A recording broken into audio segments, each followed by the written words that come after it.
Hello, ladies and gentlemen. Welcome back to Tailosive EV live on YouTube. Love starting that one. Hey, Brendan, Roman, Micah, Josue, thank you for tuning in. No, I will not be chugging a Tesla tequila bottle, not because of the alcohol, but mostly because of the price. That would be way too expensive. But obviously, if it was paid for, I could totally do it. But why are we streaming this? That's what I guess a lot of people are wondering. The earnings call probably doesn't start for close to another 2 hours. So we've got some time, but the truth is, just as a reminder, we do this pretty much every earnings call every 3 months. Um, the shareholder deck tends to have the most interesting information, and the shareholder deck is dropping in just 15 minutes. So you get to react to that along with me. The shareholder deck is where they report the actual numbers and they just give the concrete state of the company. Here's how profitable we were. Here's what our spending is. And oftentimes, well, I shouldn't say often, but a few times in history, Tesla has actually unveiled and showcased new photos, new images, or new updates on the upcoming products and that kind of thing, like the refresh model S and X is probably, in my opinion, the most recent example. That was dropped during a shareholder deck. They reported their earnings and they showcased, here's our new updated design for the interior, the exterior. That all kind of happened at once. So while I don't necessarily think we're going to get, personally, I could be wrong. I hope I'm wrong. I don't think we're going to get a ton of specs on the Cybertruck today, just because Elon has already made reference to there being a a delivery event later in Q3, which I assumed as September. And because it's Elon, I don't even put too much weight in it being in September. I think what would kind of be poetic and also support the whole Elon time thing, Tesla tends to be late on things, and I think it's probably a safe assumption to assume things will be later. Um, my personal prediction is we will get a Cybertruck delivery event exactly 4 years from the Cybertruck unveiling event, which I believe was November 21st of 2019. So my guess is we're going to get a delivery event November 21st of this year. That way they can kind of play up the whole Blade Runner vibe again and say the year is 2023. The world is addicted to oil, and they can kind of recreate the Cybertruck event, except this time not with the botched, durability demo, and they can go into more specs, and it's no longer a bunch of people can't complain that it's vaporware because they actually deliver Cybertrucks at that event. And maybe at that event, that's when they'll dive into more detail on the specs. I know the specs most of you guys are interested in are the range and the price, but I honestly don't think Tesla wants to publicly talk about the price. They rarely do, honest with you. Like, at the Plaid Model S event, I don't think they talked about the price at all. On earnings calls, they rarely say, here's the starting price. They just say, oh, the prices went up a little bit. And I think way too many people are assuming that Tesla's just going to unveil this launch price and then that's the price of the Cybertruck and it doesn't change. Tesla fluctuates their pricing all the time. They constantly change their pricing, which is why when you're doing a delivery event or an unveil event, an event that's going to be looked back on for years and people are going to go back and watch this presentation or this delivery event for years and years after, there isn't really much logic in committing to any kind of pricing because they're just going to fluctuate it based on demand, based on production. There's so many different price variables at play that I don't think it makes sense to publicly say, okay, everybody, here's the price. At some point, yes, there will be a price listed on a website, but that price is going to be subject to change on a potentially weekly basis, which is why I don't think during an event or during an earnings call they're going to unveil pricing. At the delivery event, I think they might talk about range, but I think that'll just be one small metric upon a million different specs. They'll talk about the rear wheel steering, they'll talk about the output, they'll talk about the higher voltage architecture, the new 48 volt low voltage pack, and the 1000 volt high voltage pack, and how fast it can charge, like what's the peak current of the Cybertruck. They'll talk about the 220-volt outlets in the bed. They'll talk about maybe some of the water resistance if you drive it through deep water. They'll talk about the bed storage and how it compares to an F-150 or a Rivian. They'll talk about the infotainment and the display. There's all kinds of other specs they can dive into. I don't think they're going to have a big, like, here's the range, here's the price that everybody's expecting them to. They didn't talk about the pricing of the Tesla Semi event. They didn't talk about pricing at the 4680 Model Y event. So more recent history Tesla, I don't think they're going to commit to a price. The point is, it could launch at $100,000, and I still don't think it matters that much because the price could change in a month, and then it could change again on the second month, and then again on the third month. So we got way too many people are interested and excited and hyped around the pricing, and in reality, I don't think it actually has much to do with the product. um, but thank you all for tuning in. Wow. Okay, we've got some questions. Samuel Jackson, good morning. Um, Jackson says, how high can you see the price getting? Demand is insane, and I wonder how high they could push it. Personally, I don't think $100,000 is that unreasonable. I put my predicted pricing in a tweet yesterday, but I have a weird motivation behind it. My guess is, and this is a selfish guess, that a lot of you guys probably won't like or agree with, but I predict Cybertruck deliveries, just like 4680 Model Y, are going to be exclusive to employees first. For potentially the first couple quarters, maybe the first 6 months of Cybertruck deliveries are purely to employees. And if they are exclusive to employees, that could mean they don't have to, that they can get them to sign NDAs. That's what happened with the 4680 Model Y. The employees didn't say what they paid for them. We found out through backdoor methods what they were paying, but it wasn't an official statement from Tesla. But because it's an employee only delivery program at first, I think they will keep it below the $80,000 just to qualify for the federal tax credit so that the employees get a good price. But that does not necessarily mean they will keep it there once customer deliveries begin. If there's enough demand for it and a ton of people interested in it, I think they could totally pull, just like what they did with the Model S and X, jack the price up $10,000, $20,000 because production is going to be very, very low for the first year. Elon said that. And I don't think they care about the competition, Jody Shelton, at all. I don't think they care about undercutting Rivian, undercutting F-150 Lightning. I don't think any of that matters. The Cybertruck is in such a different class of vehicle than all those others. All that really they have in common is they are electric trucks. Aside from that, they couldn't be more different from each other. The size, the exterior, the interior, fundamentally different designed vehicles from the ground up. There's people interested in Rivians, and there's people interested in Cybertrucks. I don't think one competes that much with the other, to be honest with you. There's so much demand for electric trucks. I think that there's room for all of them to succeed. I think way too many people assume that there's a limited number of buyers for each of these vehicles. And the truth is, there's tons of buyers for all these vehicles. They're just waiting on price. Same thing with the Rivian. Uh, Mike in the Woods prediction is 110 kilowatt hours, 5,500 pound curb weight, 300 miles, dual motor, $69,420. That's an interesting theory. What's the efficiency on that? 110 kilowatt hours getting you 300 miles? That almost sounds too efficient to be true. That sounds pretty efficient. Well, I mean, exactly 300? I don't know. My predictions earlier, I think someone asked, what do I think the efficiency is for the Cybertruck? My prediction was around 2.7 miles per kilowatt hour, roughly. I expect it definitely to be worse than the Model X because the Model X is a smaller vehicle, probably a lighter vehicle, and also more aerodynamic than the Cybertruck, objectively. That's, in my opinion, less of a debate thing. Like, some people are like, oh, maybe the Cybertruck will beat the Model X in terms of efficiency. And I'm like, I don't think you understand how efficiency works, especially at highway speed. That's when aero starts to matter more than weight.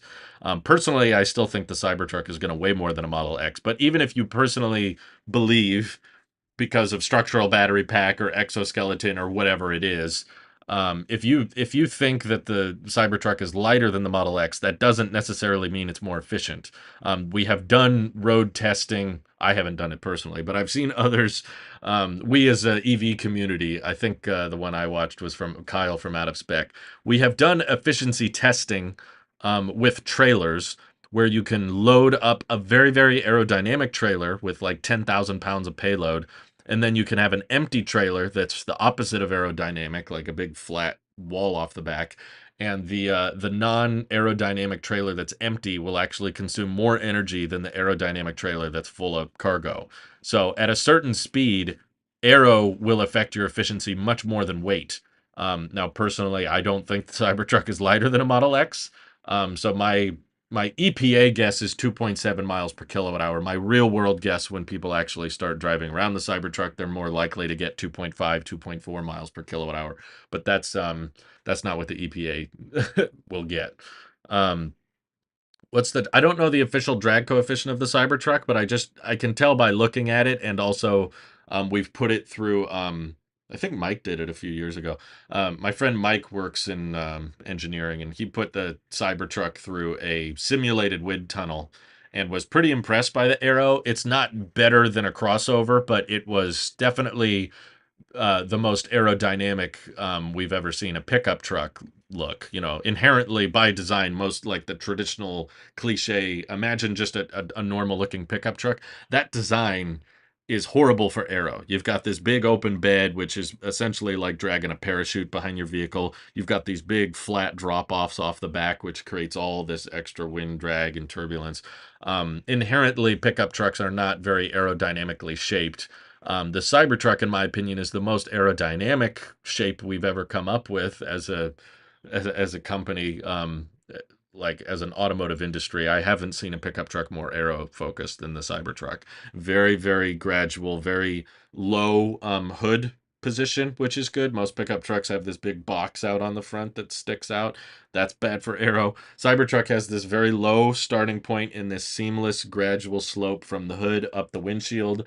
The sharp edges are going to hurt a little bit, but luckily it's a very gradual slope off the back that goes behind the second row and all the way down to the tailgate. And then even the tailgate is at more of an incline than a straight drop off. So that helps a little bit with how the wind comes out the back. So I do think it will be the most efficient pickup truck ever, but I don't think it will beat the Model X. It's still, I think people are trying to compare the two, and they're just so different. Especially the other efficiency battle is the wheels. Larger wheels inherently are less efficient, and the Cybertruck has much larger wheels than pretty much any other Tesla. Will we hear anything about the next model? Probably not, in my opinion. I don't think the earnings calls are when they like to unveil things too much, or new product categories too much.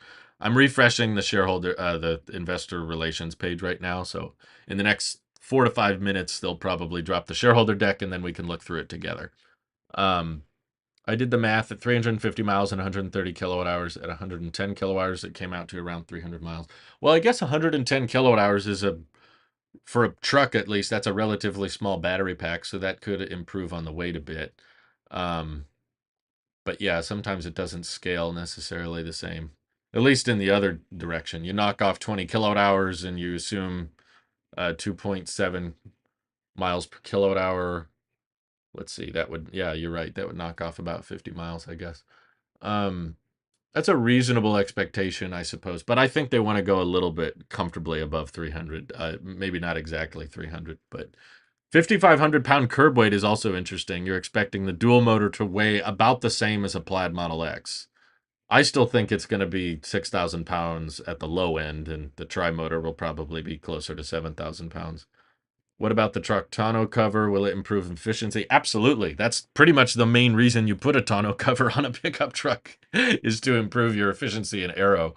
The only other reason to put a tonneau cover, I guess, is to keep your bed uh, clean from rain and stuff. But yeah, that's absolutely the main reason I think they want the tonneau cover to be a default thing on the Cybertruck. It's not for bed protection. It's definitely mostly, in my opinion, for aerodynamic benefits. It'll be exciting to see Cybertruck listed as production ramp or whatever the initial production status is. I wonder if they'll still say it's in the tooling stage. That will make me feel more confident that the delivery event is going to be more in a November timeframe, not September. But yeah, if it said, I think what did the Tesla Semi say? I think it said early production. It didn't go straight to production, but Ludicrous Model 3 says, do you think the Cybertruck will use the same exact carbon sleeve motors as the Model S and X?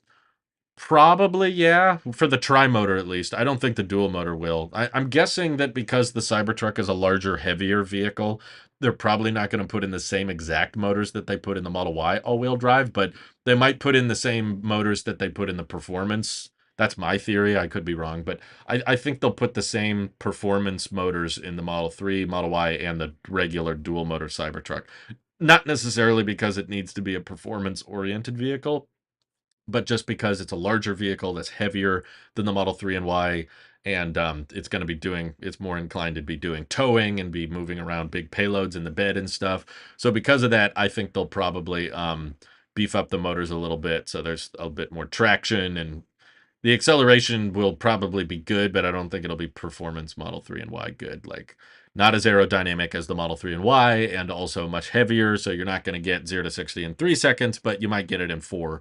Low 4s is my prediction. And then the tri-motor Cybertruck, which I don't think will come out this year. It'll probably come out a year or two from now.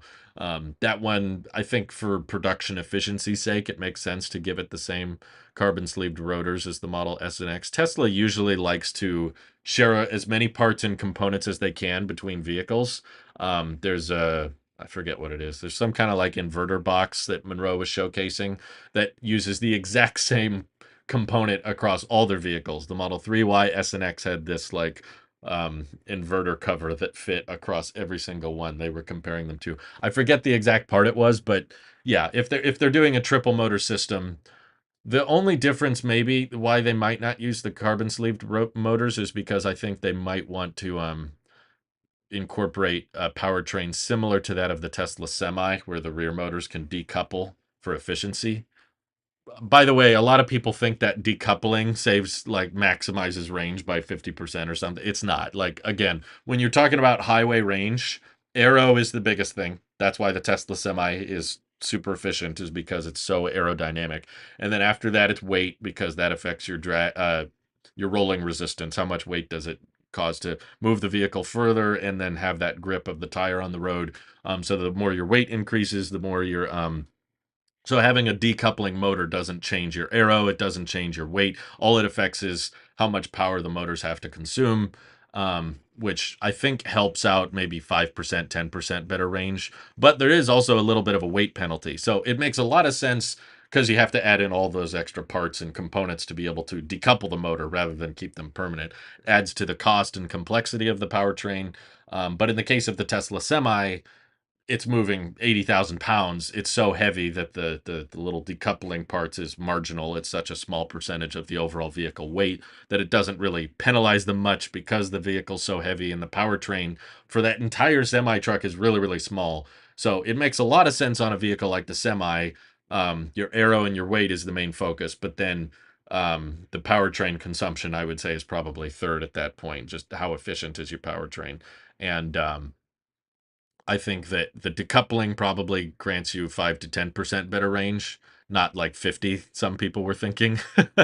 um, but yeah, I think that maybe because the Cybertruck is a very large, very heavy vehicle, it might make sense to maximize the highway range by 5 to 10% by incorporating that decoupling rear motor.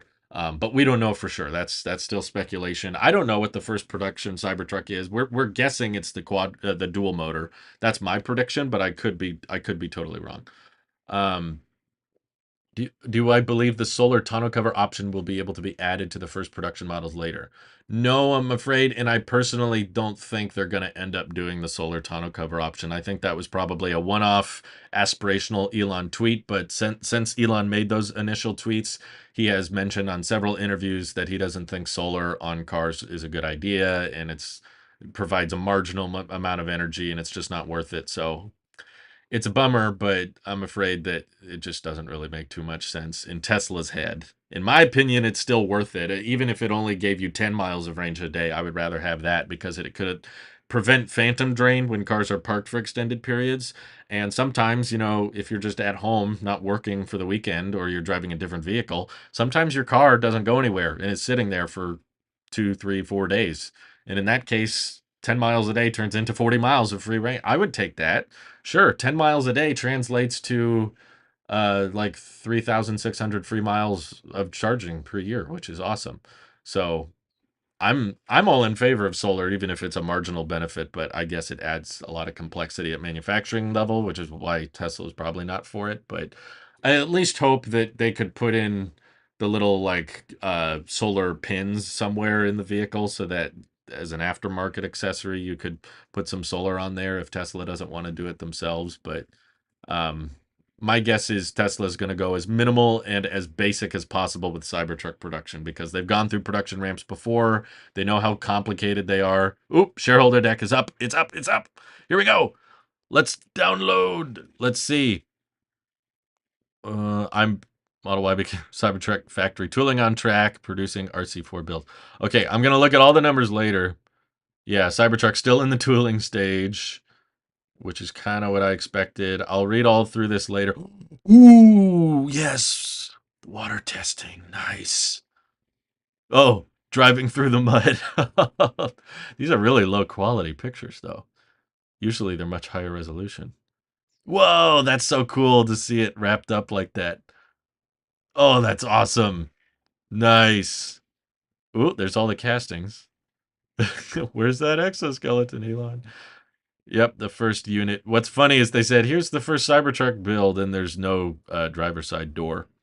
I don't know how they thought we wouldn't see that, but yeah, there's no driver door on that picture, but it's a nice picture. Okay, so we got some good photos. Now let's look at the financial statements. The graphs are usually more helpful to me. Operating cash flow looks good. Net income's high. Better than Q1, that's for sure. And better than, yeah, definitely better than Q2 last year. So I'm happy about that. I love these shots. Why are they so low quality though? Do I think they will launch the trailer with the Cybertruck? No, I don't. Initial production later this year. In addition, we continue to make progress. Yeah, yada yada yada. Energy storage deployments. How are you deploying negative gigawatt hours? Still, it's still listed in tooling, which in my opinion is not a good sign for deliveries in Q3. Oh, here we go. We are now testing Cybertruck vehicles around the world for final certification and validation. This might be the most unique vehicle product in decades. With that comes trialing and testing new technologies. As far as we know, Cybertruck will be the first sub 19-foot truck fitting into a garage that has both 4 doors and a 6+ foot bed. Both technologically and architecturally, this vehicle will break a lot of boundaries, very much in line with how we think about vehicle engineering and manufacturing. Well, that's a cool metric. I didn't know that. It's the first truck that's sub 19 feet, which means it fits into a garage with 4 doors and a 6+ foot bed. Nice. That's a cool metric. Maximizing the storage space. Let me see. In addition to the continued success of the Model Y ramp, we were also working on equipment installation for Cybertruck production, which remains on track for initial deliveries this year. Okay, so they're still they've changed their wording, you notice, away. They used to say mid 2023 is when Cybertruck deliveries would start. Now it's mid 2023 and they're saying later this year. We have made notable progress on yield improvement of our 4680 cell production lines. We continue building capacity for cathode production and lithium refining. That's good. How's China doing? Since our Shanghai factory has been successfully running nearly full capacity for several months, we do not expect a meaningful increase in weekly production run. So Giga Shanghai is not changing too much. Still over 750,000 Model Ys. Oh, I think this is different. Model Y for Berlin is now listed at 375,000 capacity. That's good. But Texas still just over 250. So Berlin is ahead of Texas in terms of the Model Y ramp. Building off momentum, Model Y was the best-selling vehicle of any kind in Europe year to date. Nice. Wonderful. All right. Cash equivalents increased sequentially by 0.7 billion to 23.1 billion in Q2. Free cash flow of $1 billion. That's amazing. Good job, Tesla. You made a ton of money again. Yeah, definitely more than last quarter. And the cash on hand is even higher than last. Operating margins down 18%. Everybody's going to complain about that, though. 18%. Oh my God. Well, that's because most of the huge price drops, I think, were affected in Q2, not so much Q1, because a lot of people had committed to the earlier pricing and stuff. So, yeah, operating margin is down, but I think that's okay considering how many vehicles they're delivering now. But yeah, that's kind of what I was expecting. I was hoping for new Cybertruck pictures. And I didn't think they were going to reveal specs or too much. But yeah, this is cool. Um also working on equipment installation. Yeah, I wish they'd show more, but this is pretty great. And I wish they would update the Cybertruck website, you know? Like the Cybertruck page is still very dated. Maybe I'm wrong. Let's see. If I open Cybertruck, yeah, this still is the old 2019. They've changed nothing about this web page. This is all inaccurate. The light bar doesn't look like that. The charge port doesn't look like that. There's still door handles. Yeah, none of this has changed, which I wish they would update it with new pictures and videos and stuff. Sorry, wrong one. There's the license plate holder, though. That's a good sign. I like seeing it get in the mud and get all driving through the water and stuff. Um, you know how to tread those? Okay, teach me how to become rich. I barely know how to read them, but I can see margin and I can see cash flow and then compare it to previous quarters. But there's always a silver lining and then there's like a rust lining where you can point out the flaws. I love seeing these RC builds. That's cool. I love that look. Um, I wonder where this is. Built to do real work. I don't think that's New Zealand. None of these show the wrapped ones, which is kind of interesting. We have ample liquidity to fund our product roadmap. Yeah, they do. They've got a ton of money on hand, which is a good sign. Um, Next gen platform in development. Yeah, I think that's been there for a while. Roadster is still TBD. Various places. Why don't they just say Mexico? We already know that. Semi hasn't changed either from pilot production. So, yeah, it's kind of cool to get some updated shots, but overall, kind of exactly what I was expecting. Not a ton of specs or updates. Um, Tons of FSD beta driven miles. Tesla already tweeted this earlier, but yeah, Dojo production, I guess, has started this month. And that's supposed to make self driving get better and better, right? Right? Supposed to. The Giga Wiper keeping visibility high in the mud. Yeah, you can really see all the reach of that wiper. Honestly, there is still quite a lot of area where it doesn't reach though, but that's mostly on the passenger side anyway. Um, let's see. Oh, David Quigley, thank you for your support. Says at the annual shareholder meeting, one of the designers told me they will do like other models and release highest trim first. I regret not asking if that was tri or quad. Yeah, I guess it could be tri. I just don't think the range is ready for the 500 miles, which is what they initially said the tri motor would have. Do I need to just refresh this? This is really low quality. Um, yeah, I'm sorry. I have a hard time getting excited for the A to I development because it still just translates to, this update is pretty good, but it broke a few things and I hope they fix it. Um, I don't know. I can't stay excited for FSD beta when it's been kind of in the same autonomy state for the past 3 years. I know it's gotten better. No, these are just low quality photos, I guess. Huh. These ones down here are super high res. I don't know what that is. Yeah, not much talk about Optimus. Feels like it's not the camera they used. They just didn't upload the right file or they didn't finish the shareholder deck or something. Um, yeah, the Y is pretty relatively young and it's still selling incredibly well, but yeah, I think if it said initial or pilot production or something, I would feel more confident that deliveries were going to be this quarter, but the fact that it still says tooling is not encouraging to me. Um, Energy storage deployments. Oh yeah, here we go. We can see the NACS rollout. Nissan is adopting NACS, by the way. I don't know if you guys heard that. Second quarter of 2023 has been the quarter of supercharging. A significant number of companies, including Ford, GM, Mercedes, Nissan, Polestar, Rivian. Wow, Tesla acknowledged Rivian. Volvo and Electrify America have announced an option of NACS, a charging standard developed by Tesla over a decade ago.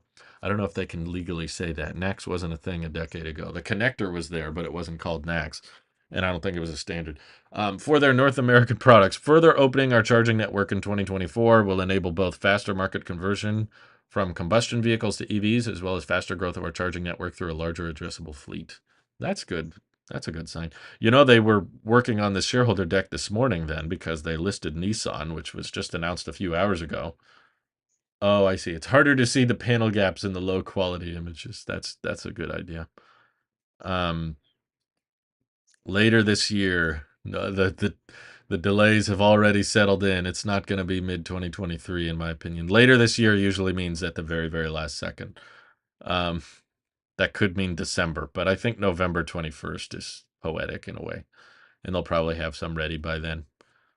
Um, yeah, they're testing Cybertruck and they're proud of it. Model 3, we launched a get to know your Tesla experience where users can adjust their seats, mirrors, and steering wheel. Wow. Adjusting seats. Four main technology pillars are needed to solve vehicle autonomy at scale. Extremely large real-world dataset, neural net training, vehicle hardware, and vehicle software. We are developing each of these in-house. We are taking a step towards faster and cheaper neural net training with the start of production of our Dojo training computer. I heard that too. They say they want to use Dojo not necessarily because it's substantially better than NVIDIA's machine learning computers, but simply because they can get Dojo for way cheaper than what NVIDIA would charge. So I don't think it's a computational advantage anymore. They have mentioned that in the past that Dojo is not substantially better than NVIDIA, but it's probably much cheaper than NVIDIA, which is the main reason they want to use it. But anyway, let's see. I suppose we got kind of most of the highlights here already. I might have to take a brief pause. Let me see if I have some B-roll for you. Tesla B-roll? Oh yeah, this is the more recent stuff. I'll be completely honest with you guys. I'm gonna take there's no updates on the Roadster, unfortunately. Nothing on the ventilated seats. I'm gonna take a brief pause. Feel free to talk amongst yourselves because I gotta use the restroom and I've been holding it for a while. So I apologize. I'll just put this on this I wish I could make this loop. Oh wait, I can just go to Tesla's website. That's how I'll do it. I'll just let that loop and I'll be right back. So just sit tight and I'll tune in back in a minute. Hang in there.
Okay, done pooping. Welcome back. Thank you all for waiting. Normally, I don't have to do that, but it was just one of those days where it's like, no, we gotta go. Drew's stomach suddenly becomes the boss sometimes. You don't need to connect.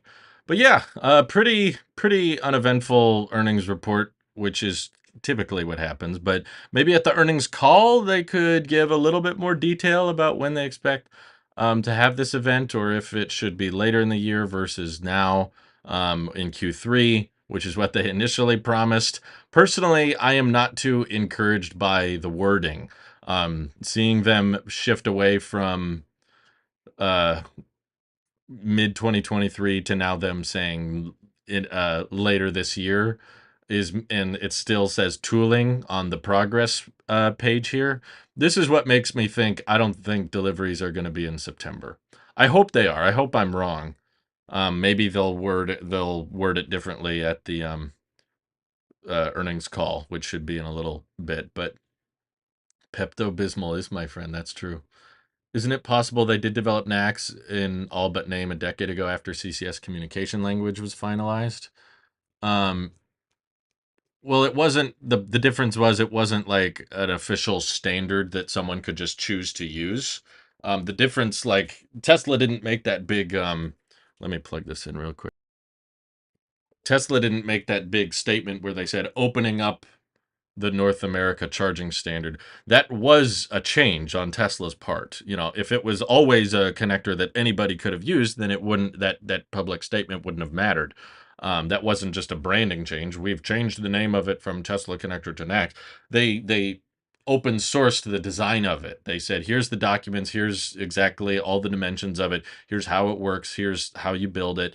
And in doing all of those things, it meant that anybody can manufacture it now. You can get an X connector now that's not from Tesla. Someone else can manufacture it, and there were actually stories I read about where I think it was ChargePoint back in 2018 or something tried to make their own Tesla connector, NACS, but it wasn't called that at the time. They made their own and they said, "See, look, we can make our own connector." And then they got a call that uh, we don't know about, and then they quickly took it away. It was at some EV charging show.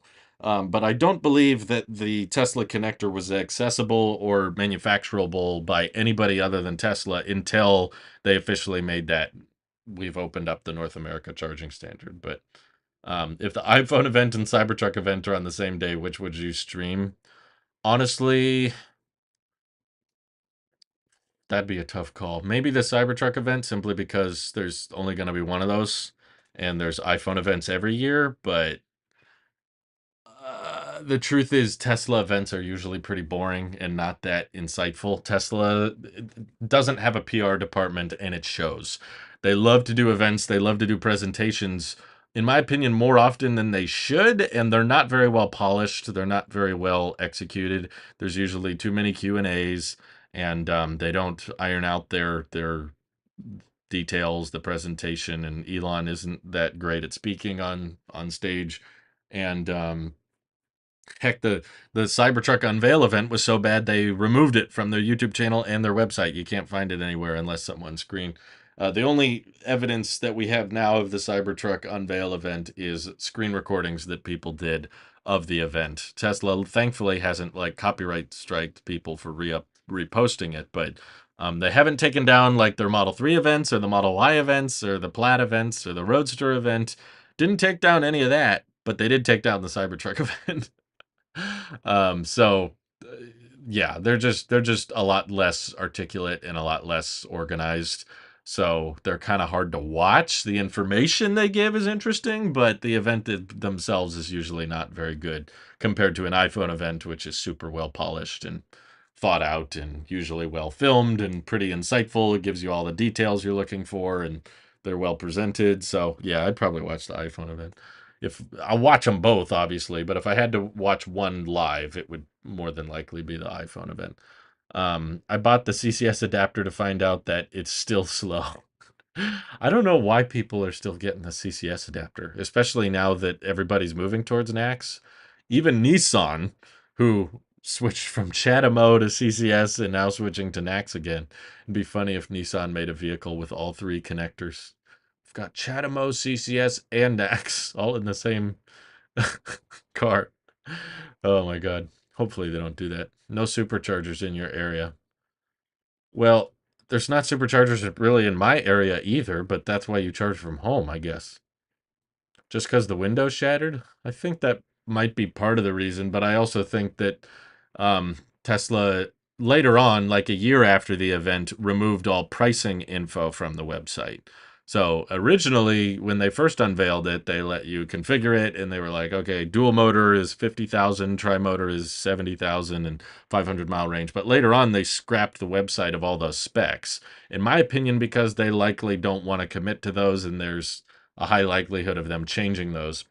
Um, so I just feel like the daily commute puts me in the teens percent when I get home. There's nothing wrong with that. What's wrong with hitting teen percent? You can drive past zero. Come on. You got to do the out of spec style. Nissan Giga CHAdeMO. I like that. If Nissan made a bigger version of CHAdeMO, they'd call. That's a great tweet. You should tweet that, Charles. Um, we don't know. I don't know how to Costi 4N. I don't know how to pronounce that. We don't know what the first production Cybertruck is. I think it'll be quad motor. I mean, sorry, I think it'll be dual motor, but I could be wrong. In my opinion, it's because Elon swore on stage. I think there's a bunch of reasons they took it down, but yeah, that's one of them. When when Franz threw the metal ball and it broke the glass, Elon went, "Oh my effing god!" Um, I don't think that means that it can't be posted because I'm pretty sure there's other videos they've uploaded that have language in it. I don't think it's that big a deal.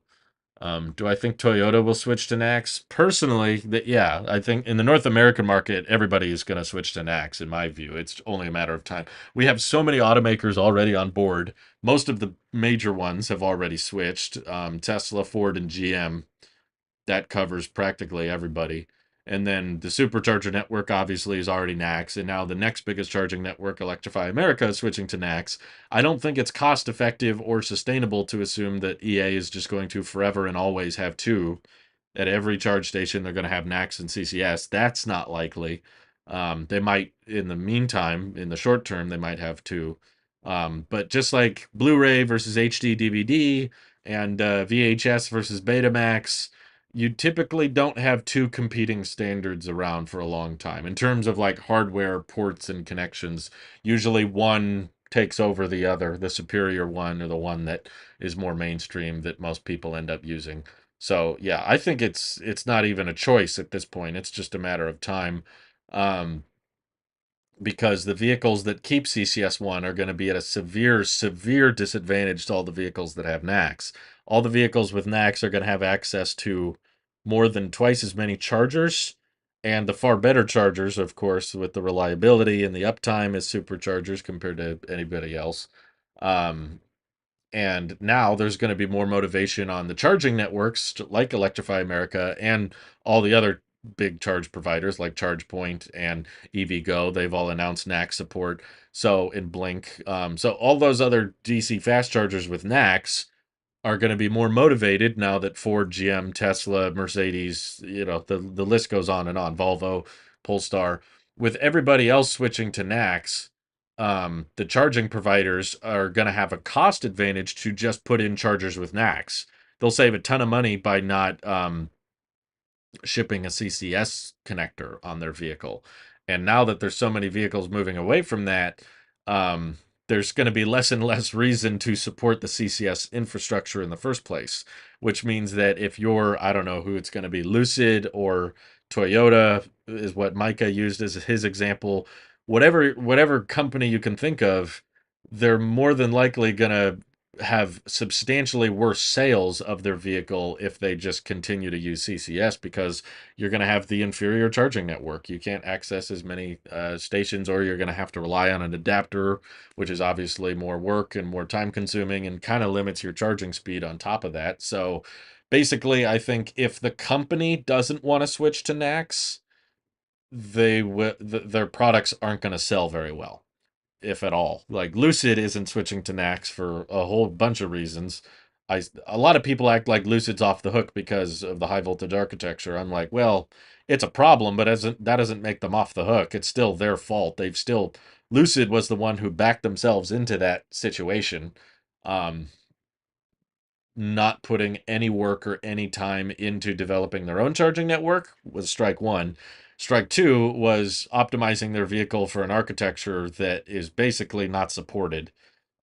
Tesla's supercharging network isn't optimized for it, and honestly, Electrify America isn't really optimized for it because we've seen countless videos of people doing road trips in Lucids. And even though Lucid was like, oh yeah, EA can support 350 kilowatts, most of the time they don't, even at the stations that claim they do. So basically, they built a vehicle that is reliant on a charging network that doesn't really exist. That's the biggest problem with it. Um, I like the plug-in hybrid. It's good for switching to EVs. You know what's better than for switching to EVs? EVs. Is NAX or the Europe Tesla charger the best one? In my opinion, NAX is definitely superior. It's smaller. It has a higher peak voltage. It can support more amps. And as far as accessibility goes, I just always am going to prefer having a smaller, more compact cable that can do both AC and DC, and you don't have to rely on the stupid little charging flaps. CCS pretty much always requires dual flaps. You got to open up the charge port, and then there's more pins to unwrap on top of that. CCS 2 is definitely better than CCS 1, though. So the European version of CCS has some advantages for three-phase electricity, which is more common in Europe. Three-phase isn't really a thing in the US, so it doesn't really make much sense to use it here. But let's just say I'm very, very grateful that the US is using NACS over CCS2. CCS2, in my opinion, is not as good, but it's still better than CCS1 for sure. And regardless of all that, at least Europe decided on a standard, which is refreshing. They just picked one and the government mandated it. That makes it a lot simpler. We don't have to wait around for all these announcements from Nissan, and hopefully Toyota and VW down the road will say they're switching to NACS, but they haven't yet. I'm grateful that the companies have understood and finally realized, oh, this is probably the best standard that we should go with. But that doesn't still, it takes time, and it means there's this awkward middle stage of adapters, and it's like, it's 2023. We've had EVs on the road for over 10 years now, and we still haven't quite gotten all companies to agree on one connector. That's annoying, and a lot of the time the customer ends up paying the penalty of that because now you can drive an EV to a supercharger, but you can't charge it because we didn't have a government that agreed upon a standard that everybody should use. The EU did, even if it was not the best standard, they did pick one, which I appreciate. Um, but honestly, I'm not against governments picking a standard. I'm just saying government should pick the best standard, and if they did, that would be NACS. I would be all in favor of that for the record. If the U.S. government said, "Hey, we're going to force NACS to be on all EVs," I'd be like, "That's great, wonderful." Jonathan Root says it's not Lucid's fault. They weren't off the CCS standard. Tesla's wasn't available when they engineered it. I understand why they didn't use NACS, but I don't understand why they didn't work on their own charging infrastructure, or why they didn't optimize their vehicle to work on a future lower voltage architecture if the superchargers became available. Tesla had said many times that they were going to make superchargers available to the masses, and you can't say, well, that's impossible. How could they have known? GM did this. General Motors already did this when they designed their Ultium platform.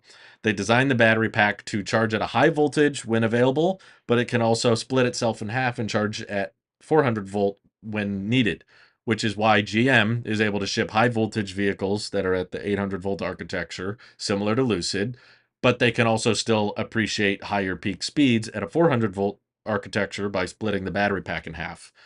Um, Lucid could have optimized for that, or at least built out their own network. That's what Rivian's doing. I don't apply the same criticisms towards Rivian.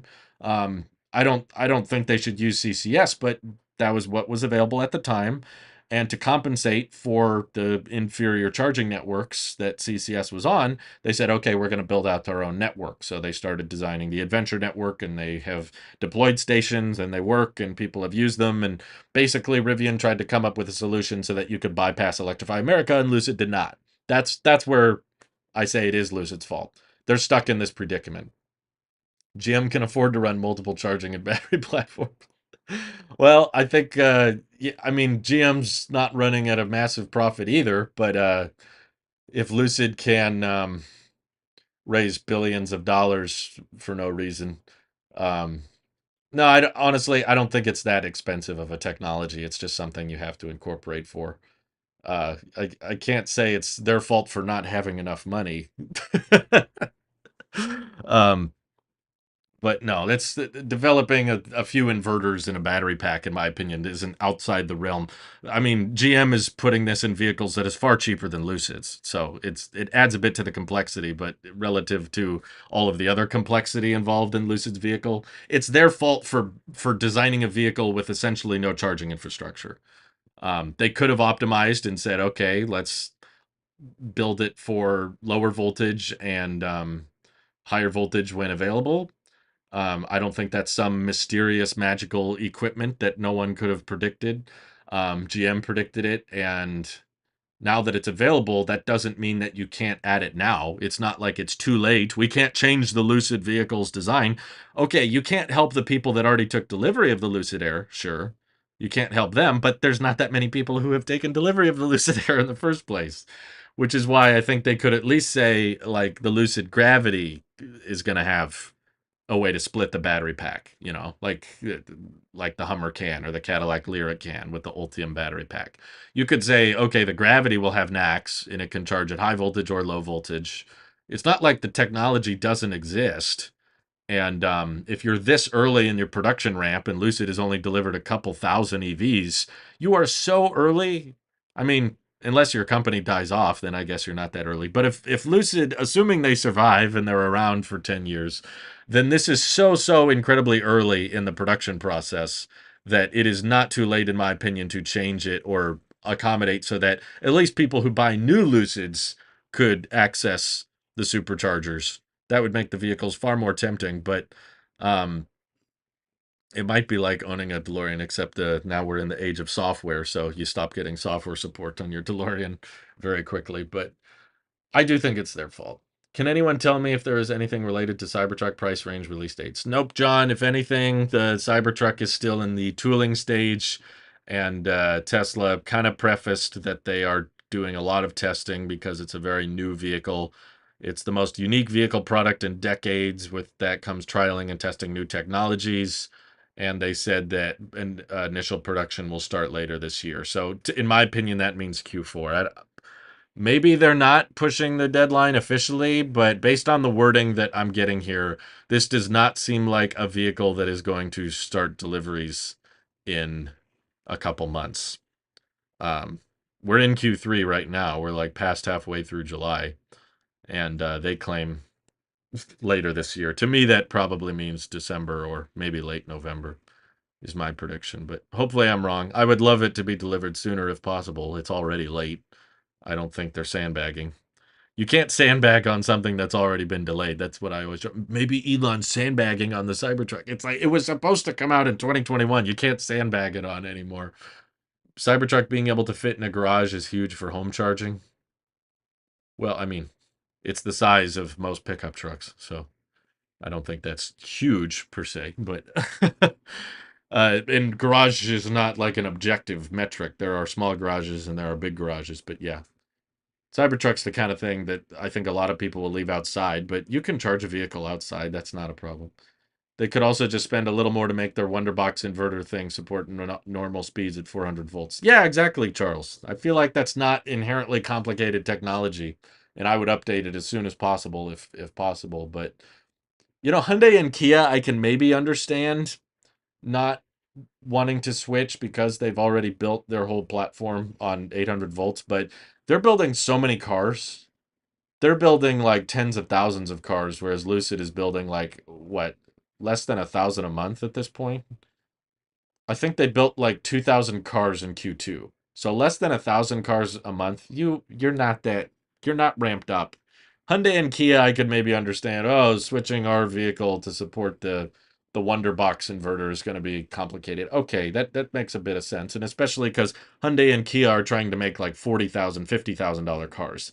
Lucid is trying to sell $150,000, $180,000 cars. and they're only delivering like 800 a month or less than that. 1,400 in 3 months. They're only delivering like 400 cars a month or so. That's you don't have the excuse of saying, "Oh, it's too late for us to switch." No, it's not. You can switch now. I mean, the people who already take delivery are going to be upset, but you can't base the whole company's success off of keeping the first 1,000 buyers happy. That's not going to work. Well, we could make the Lucid more appealing, but that would make our initial buyers upset. Okay, so I guess always make inferior hardware over time so that the people who bought the first generation product will feel like they got a good deal. Charles Lewis says, wait for V4 superchargers or buy time to switch to 400 volts. Yeah, honestly, I'm kind of disappointed with the rollout of V4. It's gone pretty slowly. They put one in the Netherlands, I think, and now they're working on one in France. So it mainly seems like they're doing V4 in Europe, but not much else. Did I see the Dig It Ford with the real work header on the Cybertruck pic? Yeah, I saw that. Um, where is it down here? Built to do real work. You know, real work is driving through the mud. That's what work is. No, I never took that argument seriously when people say F-150s to get real work done. That doesn't really mean anything to me. All that really means is that it's a truck that construction workers are comfortable showing up with at the construction site. There's a lot of masculinity and pride in the pickup truck community, and they just want a truck that looks like a truck. And it's not about like objectively, oh, the design is necessarily substantially better than the Cybertrucks for getting work done, because that's a very vague statement. It's just about the culture around it, which is why I don't understand people who think that all these trucks have to kill off each other. Oh, once the Cybertruck is out, no one will buy a Rivian, or once the F-150 Lightning is out, no one will buy a Cybertruck. It's like they have different markets. The type of person who is willing to show up at a work site in a Cybertruck or show up at a family gathering or I don't care what it is. Everywhere you drive the Cybertruck, you're going to turn heads. People are going to ask you questions about it. And people are going to ask, why are you okay driving that? Why does it look so weird? And then you're going to have to explain it all the time. And a lot of people just, exterior is important to many people. How the car looks on the outside, it's a reflection of yourself. It's like clothes, basically. And the Cybertruck design, even if it's functional, even if it's practical, and I love it, and I think it's cool, and I think it makes a lot of sense for the vehicle platform, still, with all of that, I know a ton of people aren't going to buy it simply because they don't like the look of it, and that's okay. It's their choice. It's their money. They can buy whatever they want. But my point is, if all that mattered in a vehicle purchase was specs, there wouldn't be so many different types of vehicles on the road. Like every year in the U.S., the best-selling trucks are F-150, Chevy Silverado, the Ram 1500. All three of those trucks are fairly similar, but yet they all sell pretty well. They all sell at fairly high volume. They all have decent sized beds. They all have fairly similar interiors. They all have reasonable range, and towing capability. But a bunch of people buy the Ford because it's a Ford. A bunch of people buy the Ram because it's the Ram, and a bunch of people buy the Silverado because it's the Silverado, and everything in between. There's these tiny, tiny little advantages that one will have over the other, and that people will buy that one for one reason or the other. Tiny little differences that make all the reason for one person to be swayed by one brand over the other. And when it comes to the Cybertruck and other electric trucks, there's so many differences. It puts them, in my opinion, in completely different markets. Like, I think there's a ton of people that will consider the F-150 Lightning that won't consider the Cybertruck, and vice versa. Um, but yeah, the Cybertruck's definitely a conversation starter that not everybody's going to get on board with. Which Tesla does Elon drive? Personally, I don't really think he drives one. I mean, he says he does in tweets and stuff, but anytime there's footage of him showing up somewhere, he's always being driven around by somebody. I mean, he's constantly traveling. He's going from Starbase to California engineering headquarters to Giga Texas and Austin. And then he's doing flights to Giga Berlin sometimes, and China sometimes, and Florida at Cape Canaveral sometimes.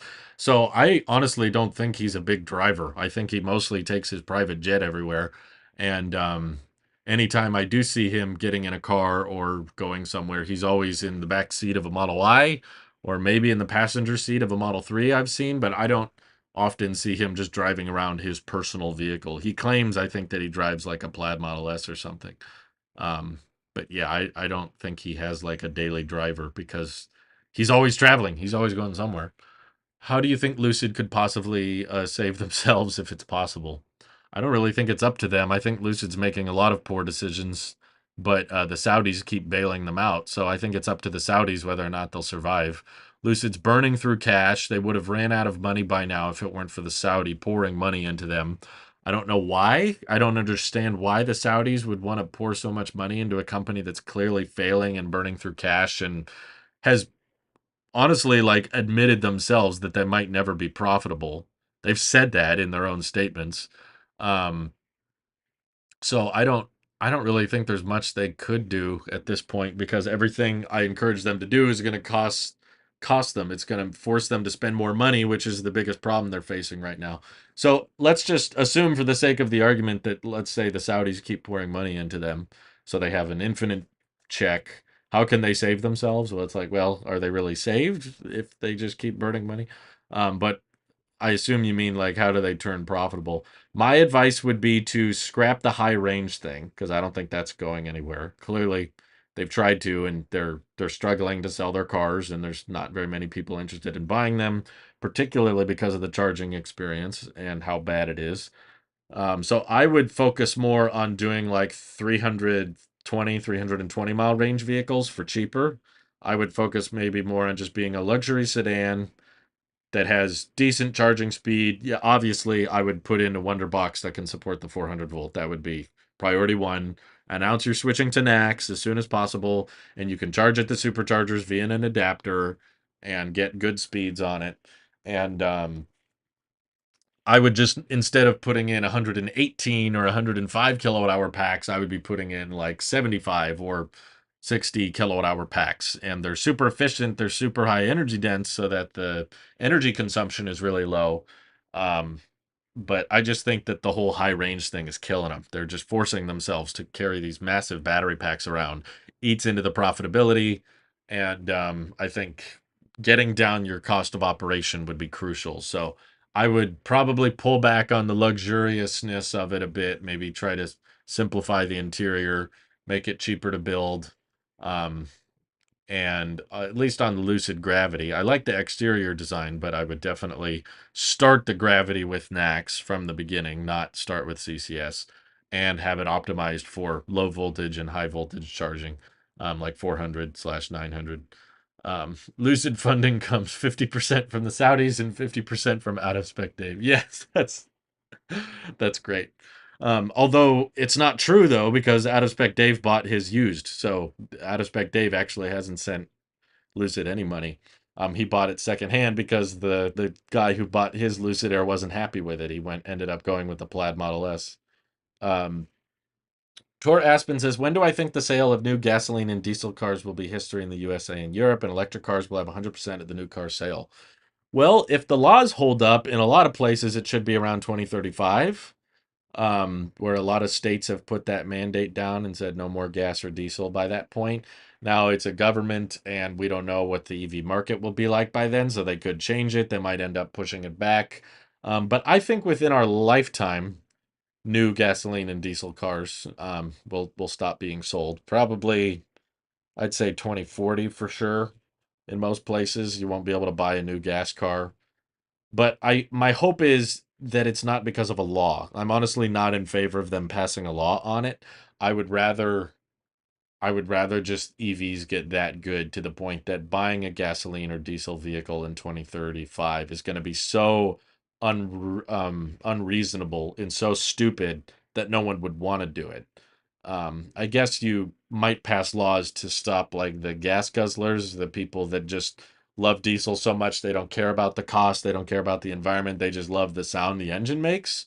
Um, but honestly, I think most of those people aren't buying new vehicles anyway. Most of that community, they're going to be around, they'll exist for a long time. I'm not trying to say every gas vehicle will be wiped off the market by 2035 because clearly a lot of gas vehicles tend to last 25, 30 years, which means in 2034, there could very well still be some gas vehicles being sold brand new.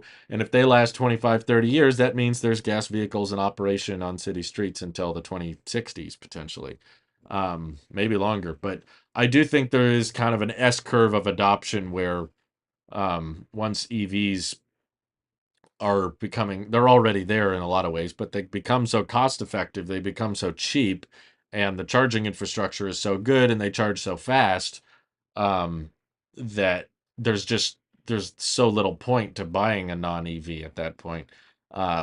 You would just feel it would be stupid to. It'd be like buying a gas Hummer at full price, like you just wouldn't do it. It just doesn't make sense to.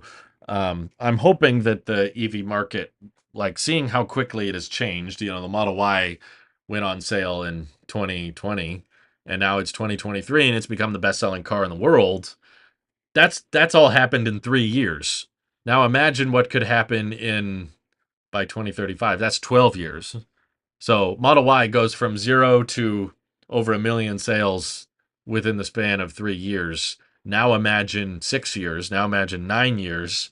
What other EVs are going to be available at new price points and new charging speeds and better charging network and new range numbers? Honestly, I don't think the range will change that much. A lot of people have this notion that EVs will match gas cars in terms of refill time and range, and then they'll go mainstream. I don't believe that personally. I think the charging will always be slower. Most charging will be done from home, and the range for most EVs is going to be between 250 to 300, and that's going to cover the vast majority of use cases.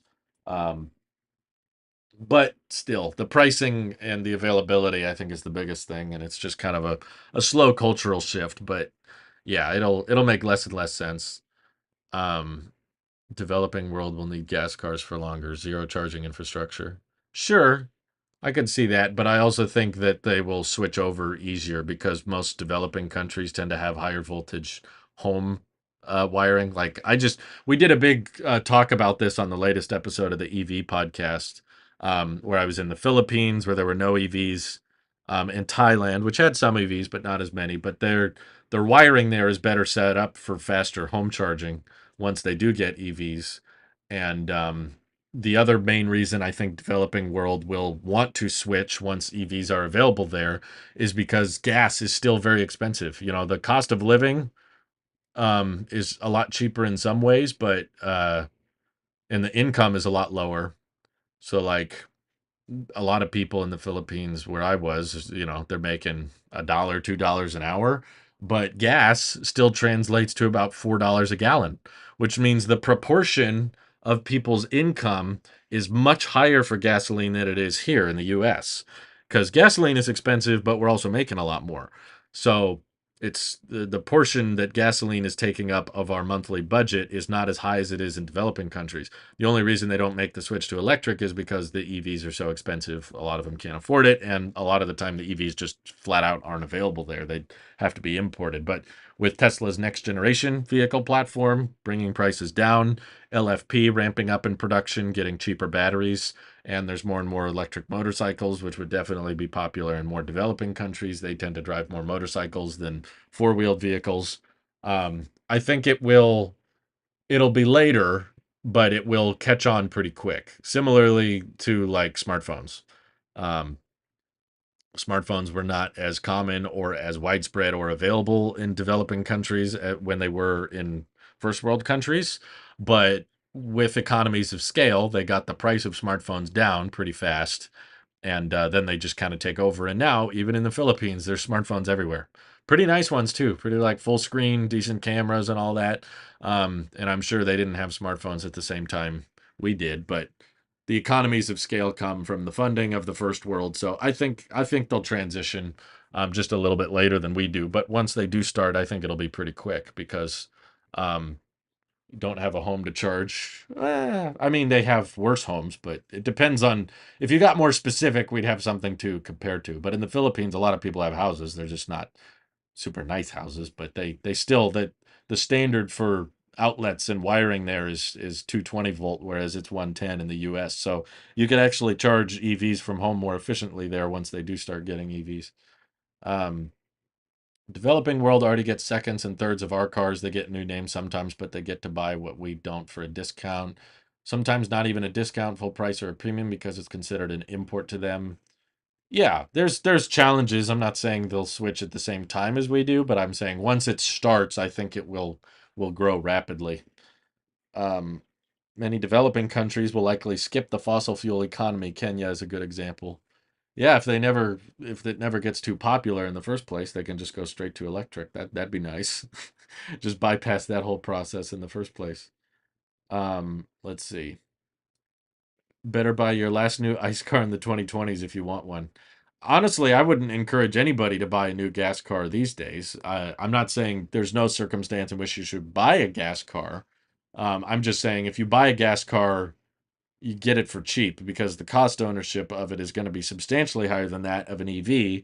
Gas cars are temperamental. I was just talking to some friends that we're staying with here that bought a older gas car and had so many issues with the engine, so many transmission problems, and they're just money pits. There's just so many moving parts and things to break that you'll buy one for cheap, but then you end up paying for it in the maintenance.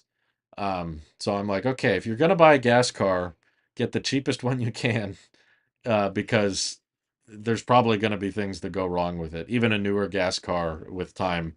For one, there's gasoline, which you can't avoid, and that's going to be pretty expensive. But then there's the oil changes, there's the brake pad replacements, there's the head gasket failure, there's the transmission issues, all get the belts and fans, and there's so many things that go wrong that I'm like, okay, as long as you have a really, really low entry price, like our gas car that we still own, unfortunately, we got for like $3,500. And yeah, it cost a lot to fuel it because it's gas. I mean, it was a fairly efficient gas car, but still, um, you had a very, very low entry point. You have a high cost of ownership over the life of the car, but that's why if it's going to be expensive to own and maintain, you go as low as you can at the entry. With an EV, it's going to be cheap to own and maintain, so you can justify that higher entry price. But um, let's see. Thoughts on the lack of advanced CarPlay news should be coming soon, shouldn't it? I hope so, but yeah, it was kind of weird that Apple didn't talk about it at all at DubDub. I wish they would have, but um yeah, it was weird. They hyped it up last year and then there was almost like zero talk about it. I was trying to find it. Someone earlier was asking about CarPlay, I think with Porsche. Um I don't know if they're still here, but oh yeah, Hasael says, did I see Porsche's new CarPlay integration? Lets you control a lot of the EV's functionality through the software, and it isn't even enhanced CarPlay yet. I haven't seen that, but I would like to, because I always hear a lot of great things about the Taycan. A lot of people are talking highly about it and the charging speed. I think the Porsche Taycan is a great example of how peak charging current is not a great metric to look at. Um, when you're comparing cross-shopping EVs and stuff. Because the Porsche Taycan is actually able to road trip faster than a Lucid Air, despite the fact that it has less range um, and not as high a peak charging speed. That's like a great example, I think, that there's so much more to be learned about EVs that people don't understand. Because, you know, if you're just a YouTuber that's comparing specs on a sheet and you drive a car for a week and then do a review of it, it's very easy for someone to say, okay, Porsche Taycan has almost 300 miles of range and a peak charging speed of 270 kilowatts. Okay, that's pretty good, I guess. But this Lucid Air, oh man, it costs a bit more, but it's got 500 miles of range and it's got 350 kilowatt peak charge speed. Oh man, that's so much better. You can go for further and you can charge faster. That's great. But it turns out when you put those vehicles head to head, the Taycan is actually the better road tripper. Why? Because range and peak charge speed is not the most important thing in an EV. That doesn't necessarily translate to fastest road trip time. Um, the reason the Taycan was able to road trip faster was because of the charging curve. It wasn't about the peak speed, it was about how long it was able to maintain that speed, and the range ultimately didn't matter in the end because it was able to maintain that charging curve way better than the Lucid could. The Lucid could hit 350 kilowatts for like 5 seconds, and then it tapers down and starts charging slower than the Taycan does. But the Taycan could maintain that 200 plus kilowatts for long, long deep into the pack. Um, Do all countries have enough power generation? Are there brownouts? There are, but it affects all kinds of things. Brownouts cause all kinds of problems, including EVs. But also, if you notice, if you don't have power, it becomes a lot harder to pump gasoline into your car. So if you don't have electricity, it becomes harder to get gas as well as electricity. So that's a bigger problem. But batteries will help with that because most of the time, if you don't have enough power generation, it's because too many people are pulling power simultaneously. If you have backup storage, which LFP will help with more energy storage systems going in place, you can, while you have power, back it up. And then if there's an outage from the power plant or there's too much power being pulled at the same time, you can fall back on battery storage. So there's solutions in place that I think will help that. Um, but honestly, EVs, in my opinion, are not a bigger strain on the grid than air conditioning systems were. We have AC now, so we don't think about it. We're just like, oh yeah, everybody uses electricity for their air conditioners. Not a big deal. But before HVAC was a thing, our electricity consumption was so much relatively lower. Like the biggest electricity consumer in our house was probably refrigerator. So as long as you had a refrigerator, it's like, okay, this is what the current grid demand is for electricity. But then you start saying, hey, we can actually cool ourselves off. Let's start shipping HVAC units. Now everybody's electricity consumption, and that's something that runs like all day at the same time. EV charging is a little bit more spread out, and it usually can be done at night when you're not using much else electricity. People tend to use less HVAC or turn off their HVACs at night. So everything when it comes to can the grid support blah blah blah, can this hold this and everything, it comes down not so much to how much you're using over the long haul, it's how much you're using at any given time. And if a bunch of people are using electricity all at the same time, then you're more likely to have a overwhelmed grid or whatever. But EVs can charge slowly when people are asleep and usually when the weather's cooler. So I don't think it's that big a deal. Um, let's see. But yeah, I wish we'd get more CarPlay stuff. In some ways, I think the ICE passenger vehicle for the masses ended up being one of the worst developments in human history, more long term negatives than positives. Yeah, I think there's an argument to be made about that. Very inefficient, very dangerous.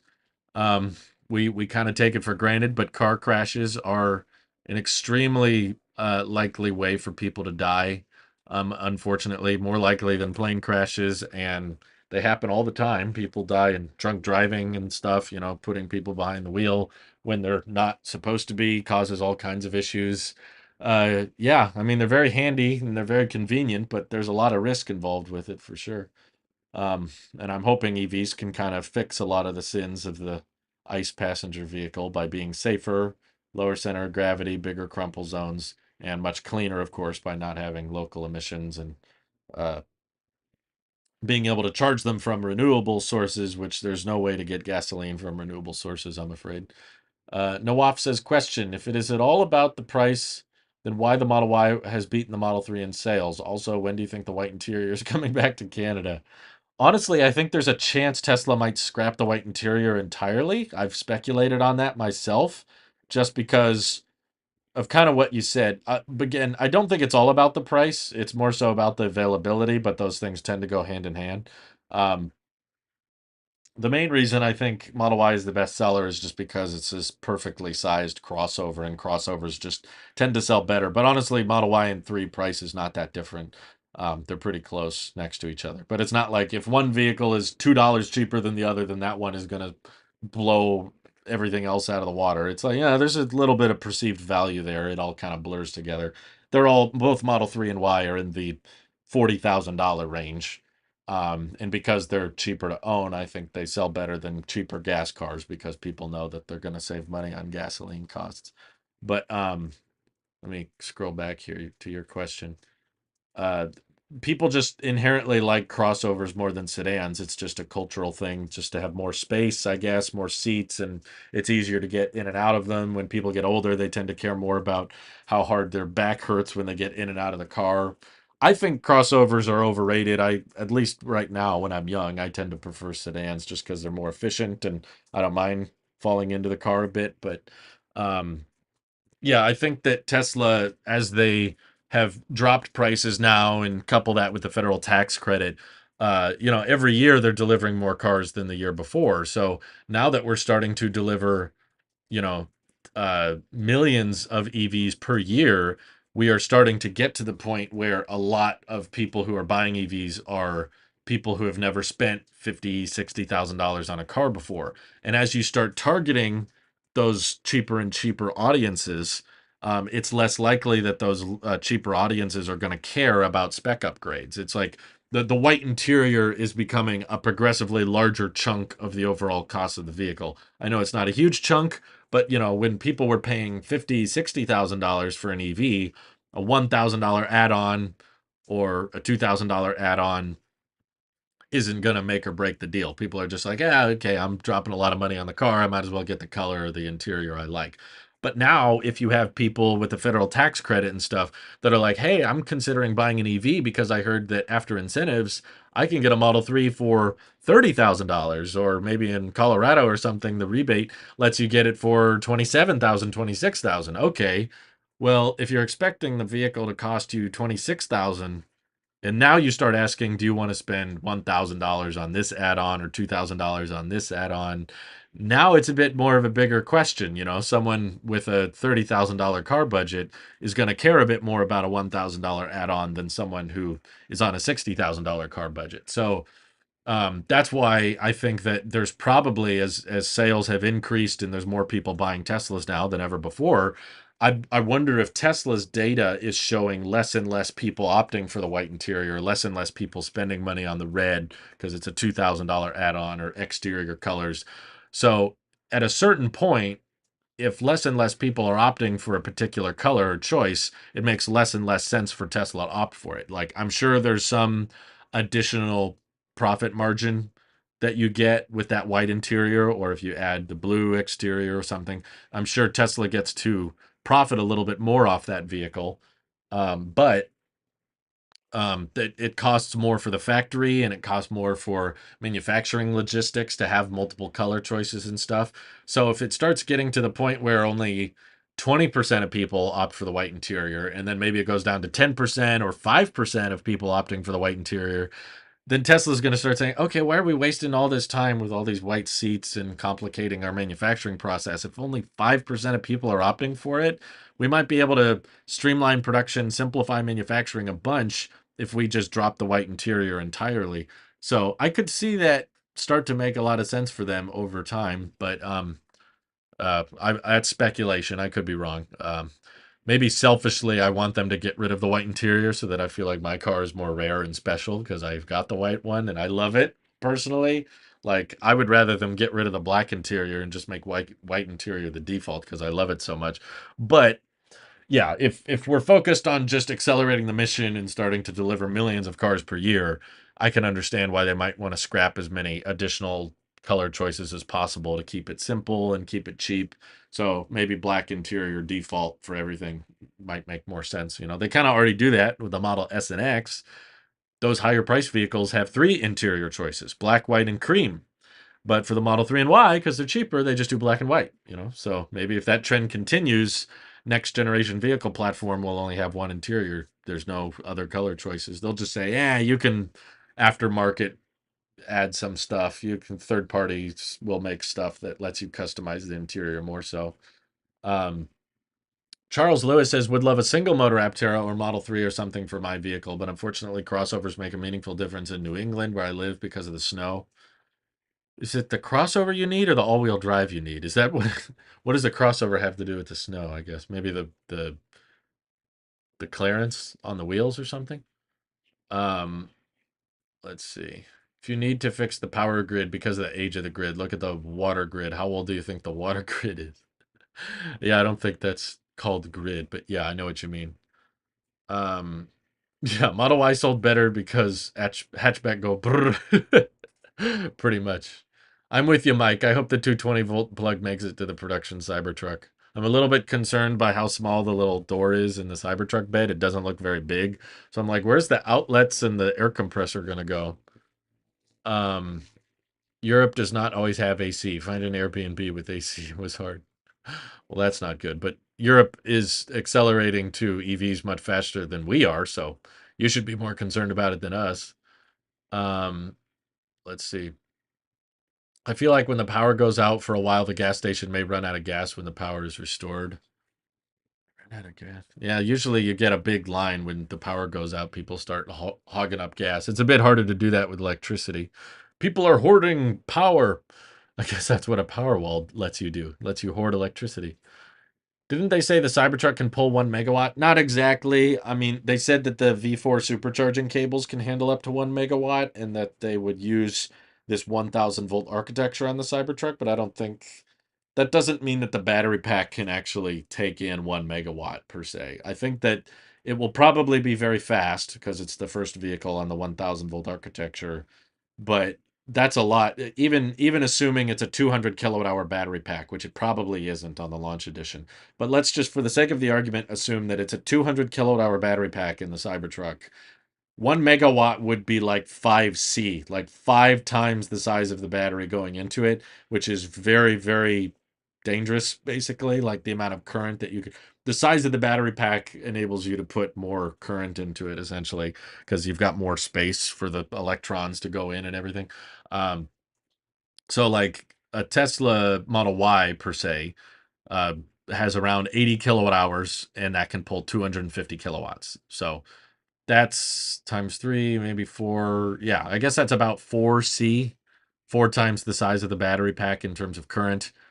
So if the Cybertruck is 200 kilowatt hours, then the equivalent of 4C to that battery pack would be maybe 800 kilowatts, but that still seems too good to be true. So I don't want to set unrealistic expectations.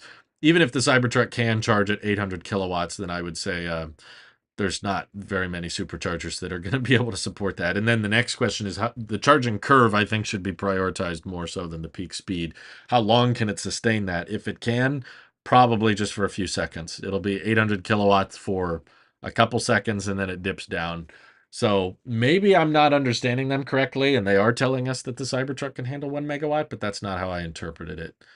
I think they were saying more so just the cabling is optimized for that, but that doesn't mean that the battery pack can take it. Because the Cybertruck battery pack, at least on the launch edition, is probably more like 130 kilowatt hours, somewhere in that ballpark. That's what the Lightning is, the Rivian, not the Hummer, but uh, most truck batteries, electric truck batteries, are around 130 kilowatt hours. So 4 times that would be, in the 500 kilowatt realm or so. But yeah, needless to say, the Cybertruck will be able to charge very, very quick. That's for sure. Um, let's see. Nick Stewart says people keep saying that Tesla scrapped the exoskeleton idea for Cybertruck. I think the Cybertruck will have a structural exoskeleton while also having structural internal castings. Thoughts? Yeah, I talked about it a bit in my last Cybertruck video. I don't think it's exclusively one or the other, but it's confusing terminology because when Tesla unveiled the Cybertruck, the point of the exoskeleton was that the the exterior of the vehicle was holding the vehicle together. So I think a lot of people interpreted the term exoskeleton as, well, the outside of the vehicle is housing all of the structural components, so you don't need the traditional body on frame design. So when you say things like that, it's like, well, it has structural internal castings as well as the exoskeleton. Well, it's like, well, that kind of makes it not an exoskeleton anymore. That just makes it a very rigid, sharp, durable exterior. But if it's still, an inside frame that you're mounting things to, is it really an exoskeleton at that point, or is it just a very durable exterior? So the terminologies and the definitions are a little bit fuzzy, which is why I think people are arguing about it.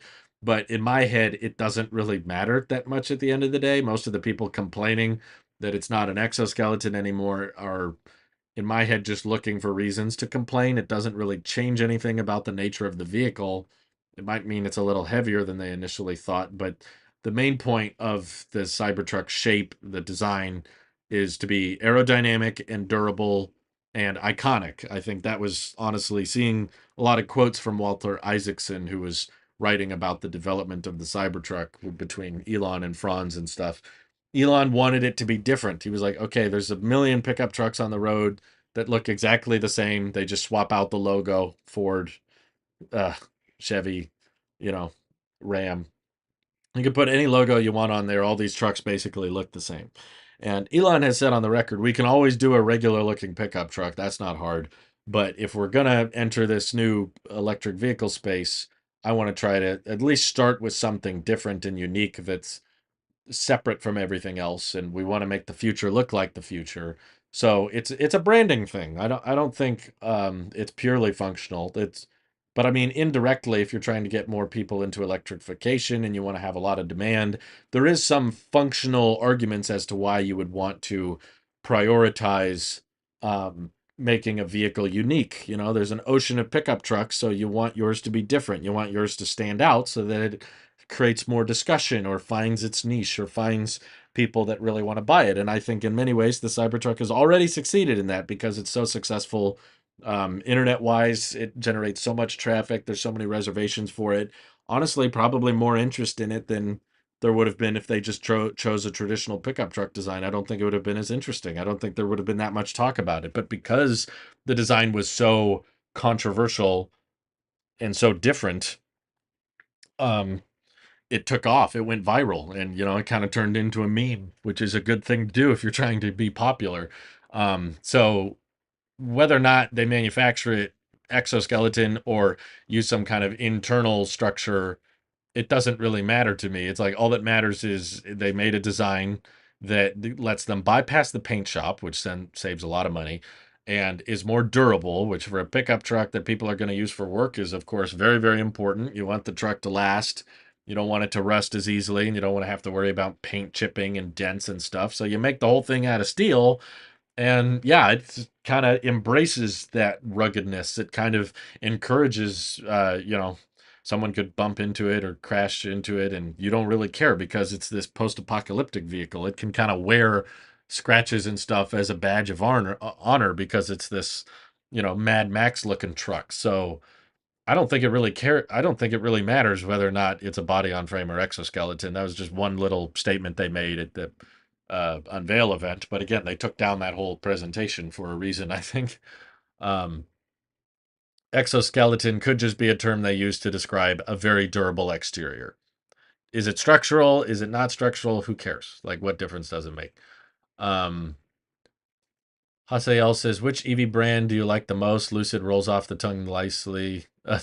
Rolls off the tongue nicely, but Polestar might be my favorite name. Wait, you're saying name do I like the most? I like Aptera, I guess, because it stands for wingless flight, which is kind of cool. Polestar sounds like a name for something else that you can imagine. I don't love that name, but I don't know. Lucid for dreaming, I guess, is kind of weird. I don't know. It's kind of mythical. I like wingless flight though. That's very mythical, and like that the vehicle's not even driving. Lucid is a dream, which means it's not a reality. I guess that's the way I look at it. Tesla's a good name though. I love the name Tesla, even if there's things about the brand and company that I don't like, and they make a lot of decisions that I argue about and fight with people on. But honoring a person from history that was very, very important in the development of the electric motor. So calling it Tesla, I think, pays homage and makes sure that people don't forget who Nikola Tesla was, who was a very, very crucial, important engineer, visionary, inventor um, of the 20th century. That without him, we wouldn't have most of the world as we know it today, with electricity and AC to DC and everything. Um, and I think he's not known enough about, he kind of died penniless and thankless, and he's an important member of history that doesn't get enough credit for all the insane work he did. So that's why I'm glad that there's a very large, very successful, very well-known brand that is basically named after a important member of history. That's cool. Nikola Tesla. We can remember him now. And we'll forever be like, oh, what's that name come from? Oh, there's a story behind it. I like that. That's a good name. I don't like how there's multiple ways to pronounce it. Some people say Tesla, some people say Tesla. That gets a little old, but Aptera is cool too. Short, sweet, gets the point across. How can the Ioniq 6 be so beautiful and so ugly at the same time? I don't know. A lot of people don't like the look of the Ioniq 6. I really like it. Um, let's see. Why can't agency put out realistic range estimates? No way the Lucid hit 800 kilometers of WLTP range.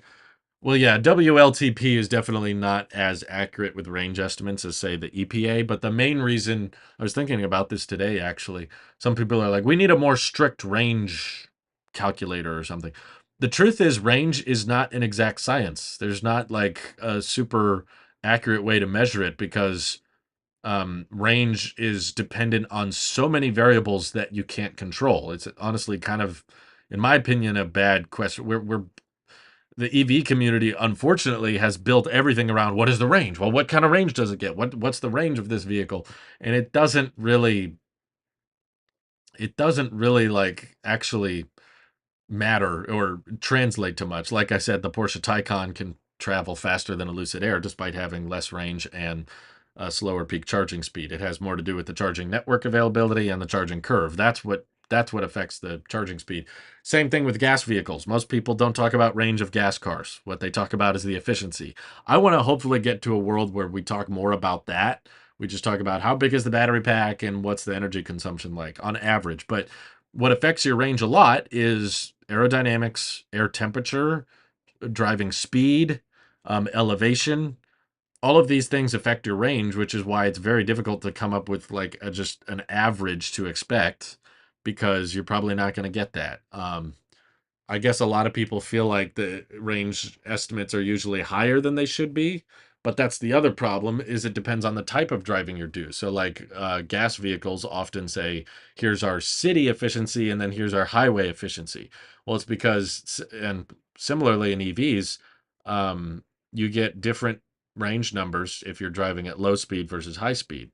It's the inverse of gas, though. Gas vehicles tend to be more efficient at high speed, and EVs tend to be more efficient at low speed. So if you're driving around in the city, you'll get better than the EPA range estimate. If you're driving on the highway, you'll probably get worse. So how the EPA compensates for it is their driving test cycle does 45% city driving, 55% highway driving, which is why typically EV EPA estimated range ends up being longer because a pretty large portion of it is accommodated for city driving. Whereas if you're doing a road trip and you're driving, 70 miles per hour all day, you're like, hey, I'm not getting my EPA range estimate. Well, it's because that's not what the test cycle was based on. Um, so it's not a very easy thing to just come up with a flat number that just that's the range because the range your car gets is not very consistent. And most people want one number too. It's hard to say like, well, maybe we should just have a city driving range and then a highway driving range. Tesla used to do that and people found it confusing and didn't understand it, so they simplified it down to an average between the two. Um, let's see. Lucid Motors is failing because they don't have the M2 Ultra chip. Yep, that's probably it. I'm sure Lucid would love to be bought out by Apple. I think they've even mentioned something like that in the past. Or I remember on one of the earnings calls, Lucid saying a bunch of nice things about Apple. But I don't think Apple wants to buy Lucid because Apple knows that it's not profitable and it's just going to burn through cash. Um, let's see. General Motors. What an original name. Yeah, right. Who came up with that? General Motors. Could it be any more boring? You don't like the name Xpeng? Yeah, that's a good one.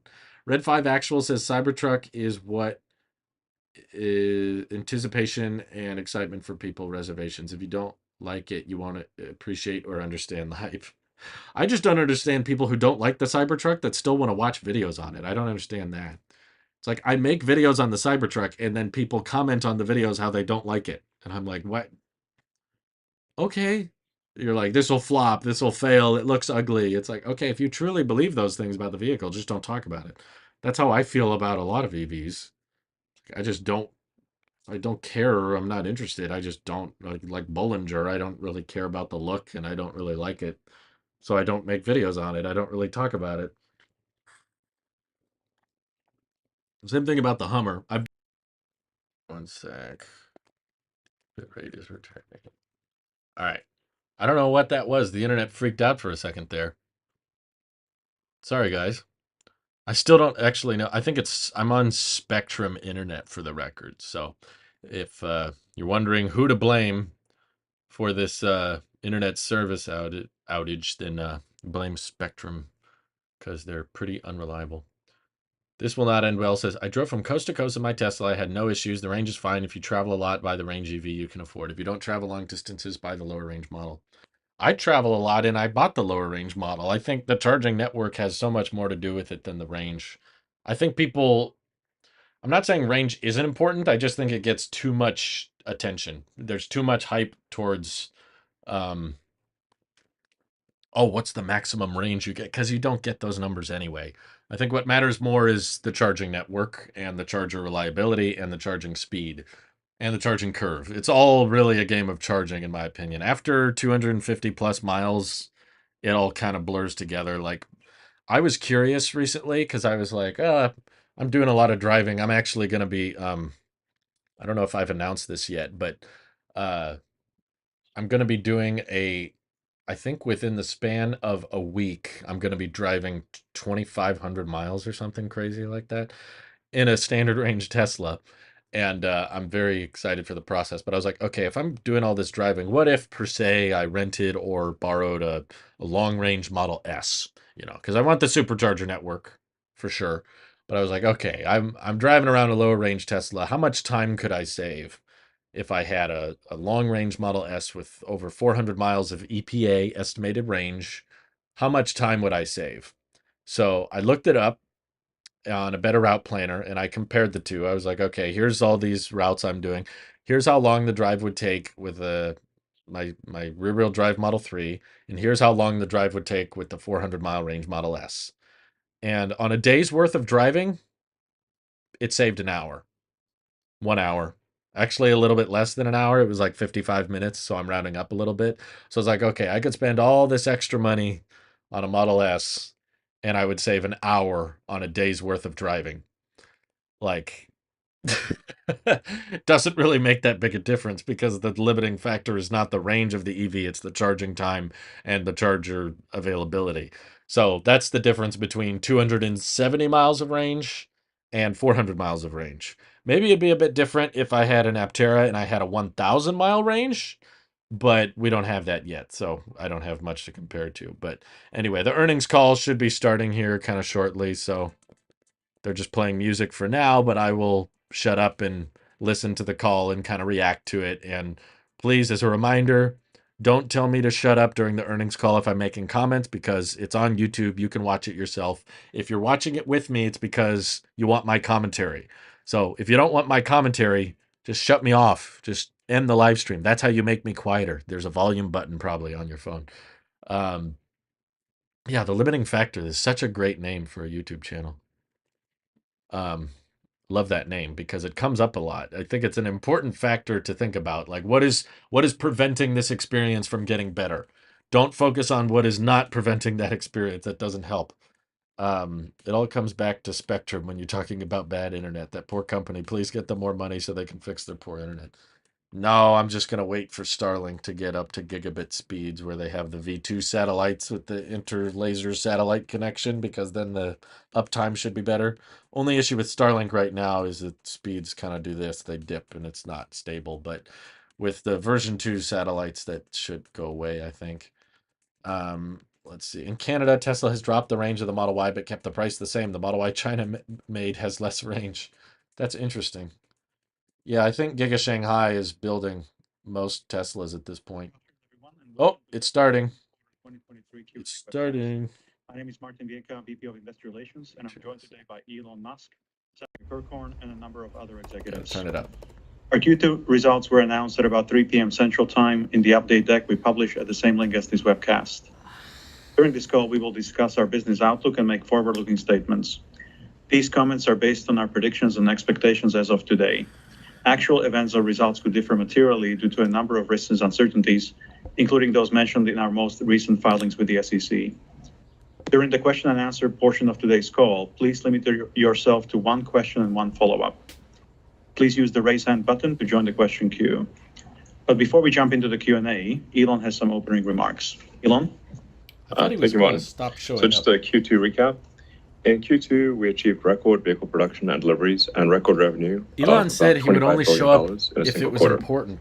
And Model Y became the best-selling vehicle of any kind globally in Q1, surpassing the likes of Corolla and Golf. So it was the number one vehicle of any kind, including vehicles that are sell at a far lower price. This is, I think, an incredible achievement by the Tesla team, and just a huge thank you to our customers for their support. This came in spite of high interest rates and a lot of macro uncertainty, and nonetheless, we managed to achieve operating margin of about 10%. That's pretty We continue good. to target 1.8 million vehicle deliveries this year, although we expect that Q3 production will be a little bit down because we've got summer shutdowns for a lot of factory upgrades. Factory upgrades. Probably a slight decrease in production in Q3 for sort of global factory upgrades. Highland acknowledged. There we go. In the long term, autonomy, we think, is going to just drive volume through the ceiling next level. And our sort of future robotaxi products, dedicated robotaxi products, Don't talk about we think have like quasi-infinite demand. The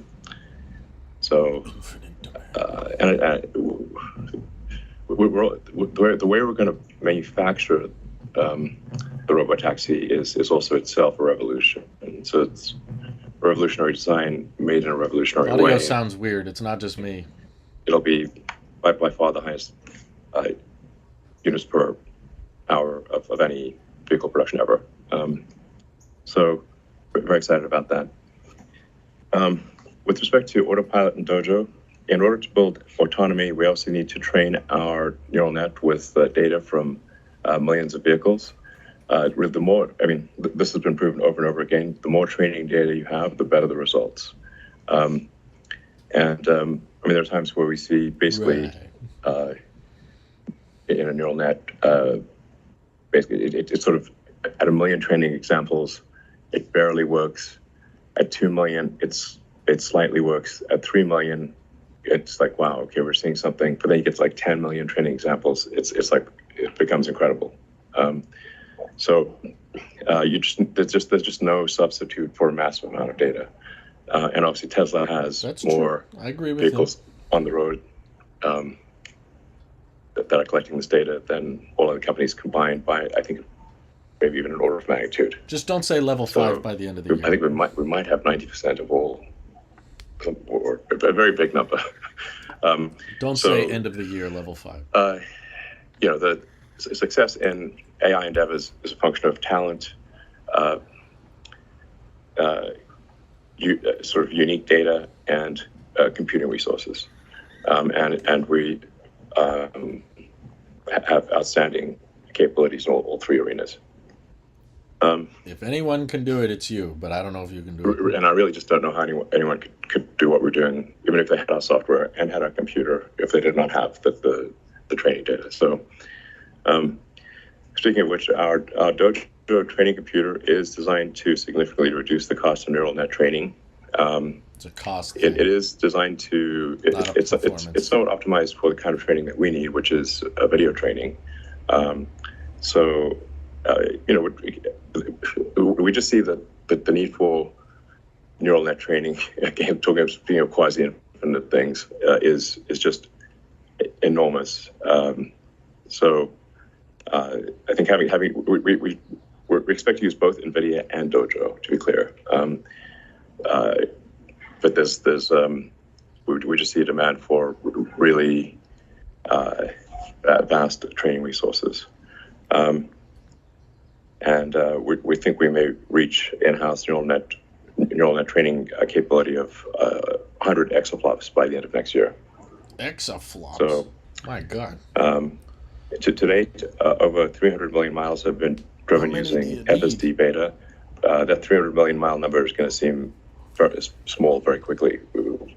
It'll soon be billions of miles, then tens of billions of miles.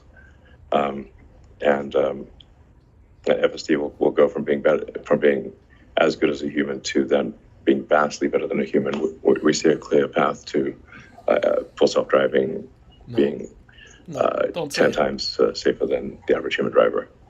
So Let's start with as good as a driver. and between Let's get to Autopilot, Dojo Computer, our inference hardware in the car, which we call sort of hardware 3, 4, but it's really dedicated. It's a high efficiency inference computer that's in the car, and our Optimus robot.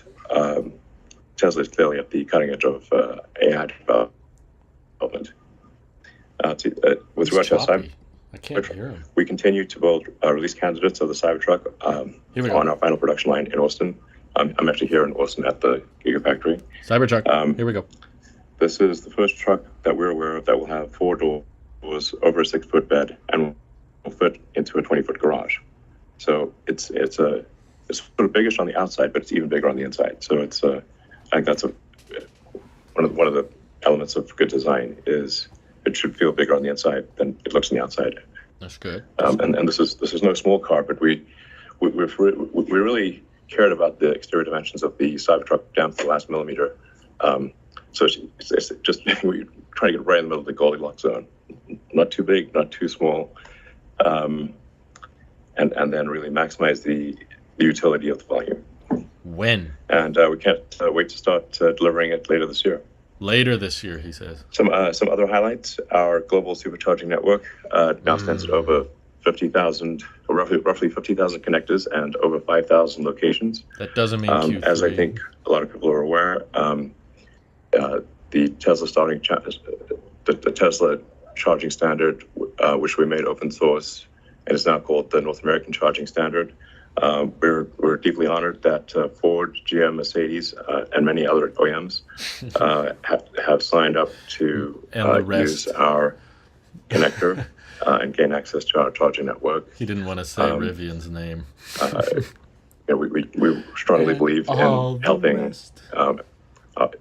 other car companies to accelerate the EV revolution and just trying to do the right thing in general. So that's our goal there. Then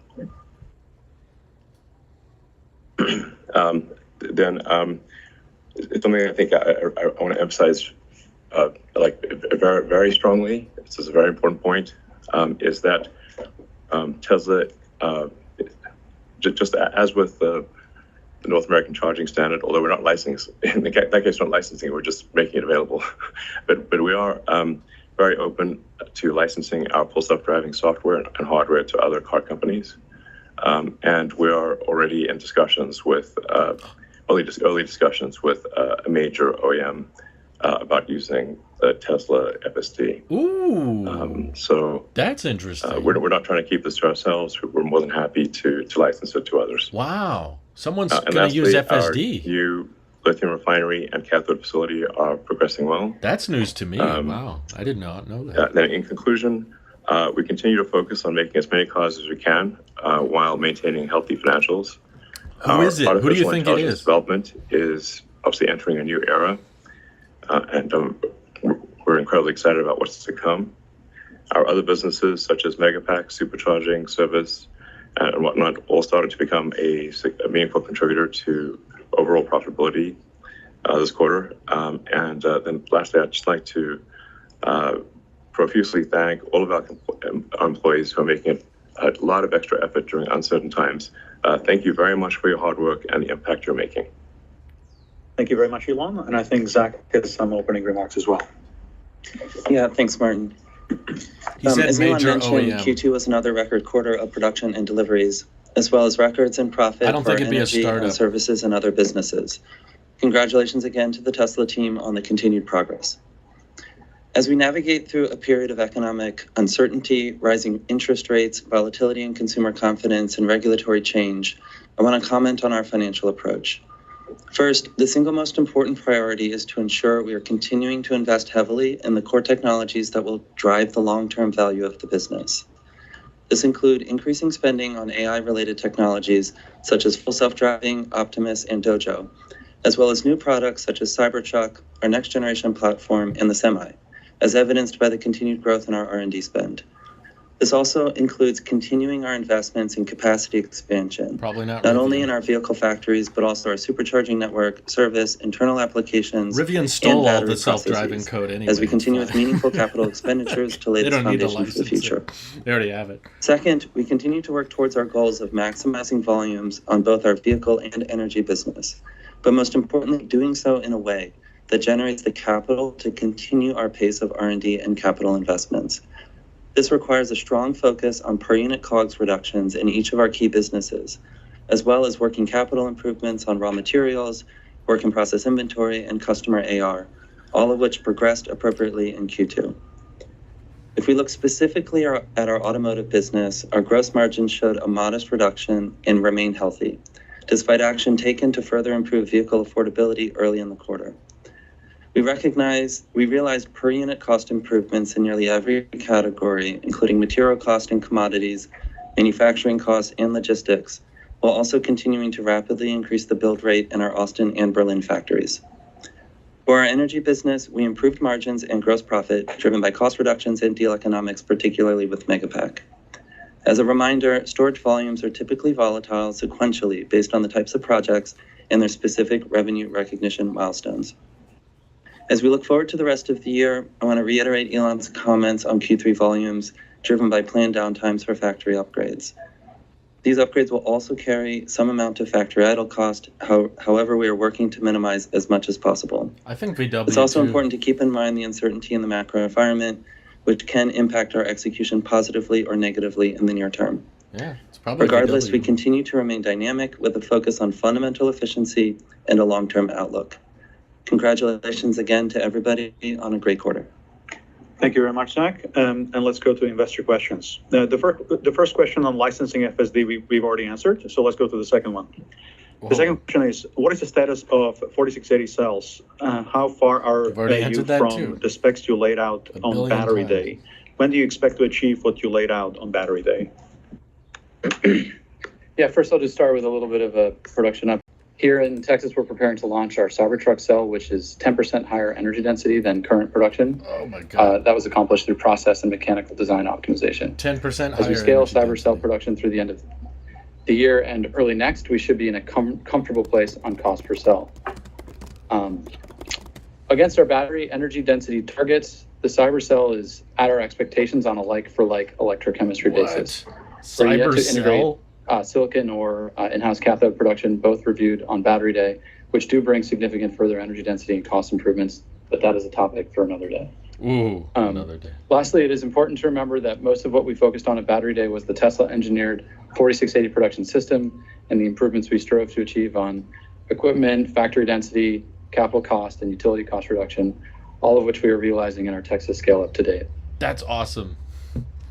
Thank you very much. Cybertruck the next gets higher question is, energy density. can you talk cells. more to the upcoming Tesla energy products That's and great. how your thinking has evolved on the revenue model? Given Tesla's AI capabilities, how do you see the long-term mix between hardware margin and recurring software margin from Autobidder as this segment accelerates? We can't comment on future product roadmap, but I can provide a quick energy Q2 update. Megapack continues to show strong demand globally, with Lathrop ramping successfully to meet our contracted projects in 2023. As stated last quarter, Megapack margins are in a reasonable place in line with our target vehicle target margins. The second final assembly line at Lathrop is progressing on schedule, eventually doubling Lathrop capacity ahead of our full factory ramp in 2024. We have several exciting large projects in construction or nearing completion, including the KES project in Hawaii, the Riverina project in Australia, several projects in California, and one here at Gigafactory Texas that I toured today, actually. We want to thank our customers, utilities, and grid operators for trusting us with these projects. On the Autobidder question, we continue to grow Autobidder contracts in wholesale markets like Australia, Texas, UK, and California with over 6 gigawatt hours under Tesla's dispatch next year. In the UK, our projects performed best in the industry in Q2. Autobidder does have software margins and is an enabler for hardware sales, but it's a relatively small contributor to revenues given how much deployment growth on the Megapack hardware side is occurring. It's important to remember that these large capital projects have lifetimes of 20 years, so recurring revenues on an annualized basis relative to upfront CapEx are small. On the residential side, we have some fun things happening. We recently surpassed 500,000 Powerwalls installed. Just this week, we were launching Charge on Solar, which allows Tesla Powerwall and vehicle customers to charge their vehicles using their excess solar and drive only on the sunshine that hits their roof. Yesterday, we began paying customers in Texas for participating in our virtual power plant to provide grid support to ERCOT. We expect these credits to lower our median customers' annual bill by a third and to increase these credits over time as ERCOT expands market access. And today, we are expanding Tesla Electric enrollment to new Model 3 owners in Texas, followed by all Texas vehicle customers over the rest of the quarter.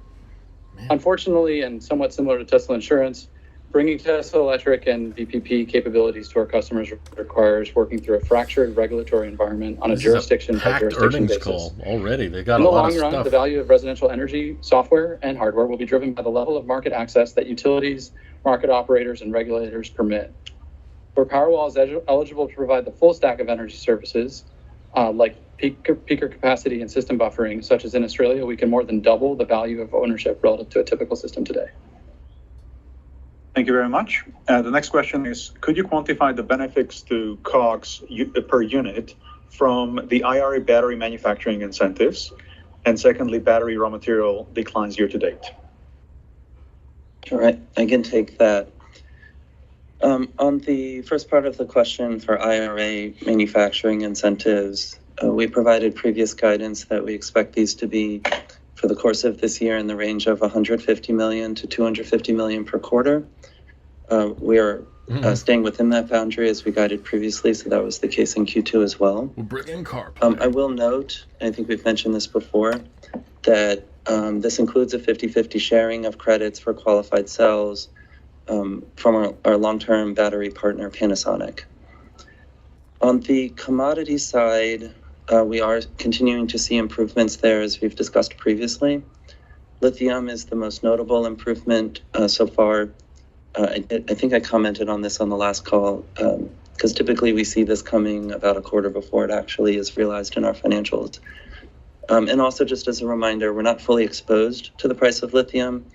Our supply chain team has done a terrific job in partnership with a bunch of other companies to put in place some long-term agreements here, but we do have some exposure that moves up and down. We're also seeing benefits in aluminum and steel, which I think is great. Not as large as the lithium impacts, but they contribute nonetheless. So if we add up the total impact of this in Q2 relative to prior quarter, it's about the same size and magnitude as the IRA benefits that we also received. Just to put this in context, as you look at COGS per unit sequentially from Q1 to Q2, I think there's two things to keep in mind there. The first is that our SX mix for deliveries increased quite a bit from Q1 to Q2. So as you think about fundamental cost reductions, it's important to adjust for that. And then secondly, as we continue to work on reducing our Austin and Berlin costs, which we did quite a bit of that from Q1 to Q2, these factories are still slightly above Model Y production costs elsewhere.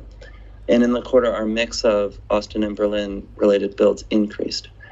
And so that's something to consider as you model out the impact from Q1 to Q2 in terms of COGS per unit. That's a good I do want to ask Karin if there's anything else on the commodity side or just more generally you want to add here. Yeah, as you mentioned, Zach, we've naturally been a little bit hedged from the lithium position because of the long-term contracts we have in place.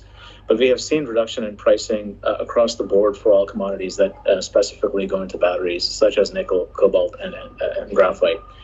And the reductions in pricing translate into thousands of dollars when you look at it from a per vehicle impact. We're taking advantage to extend some of those fixed price contracts through the end of the decade. So it's a playbook that we'll continue to kind of go back to as we look to the future. Thank you. The next question on FSD. Have you considered allowing FSD transferability as a lever to allow existing customers to upgrade to a new Tesla They always say instead of no. being locked into an existing car due to the price of FSD? Yeah, this is a question we get asked a lot.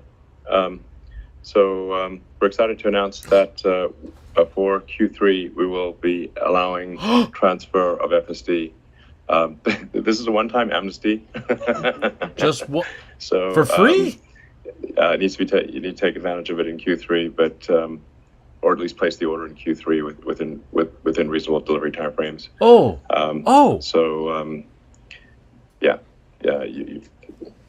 Yeah, I hope this makes people happy. God. But we're not going to do this is a one-time thing. We're doing okay. One-time thing. Right. The next question: Wow. When will you give more information about the Cybertruck orders, estimated delivery schedules, pricing, and specifications?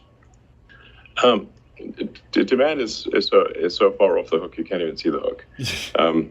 So that's really not an issue. I do want to emphasize that the Cybertruck has a lot of new technology in it, like a lot. It doesn't look like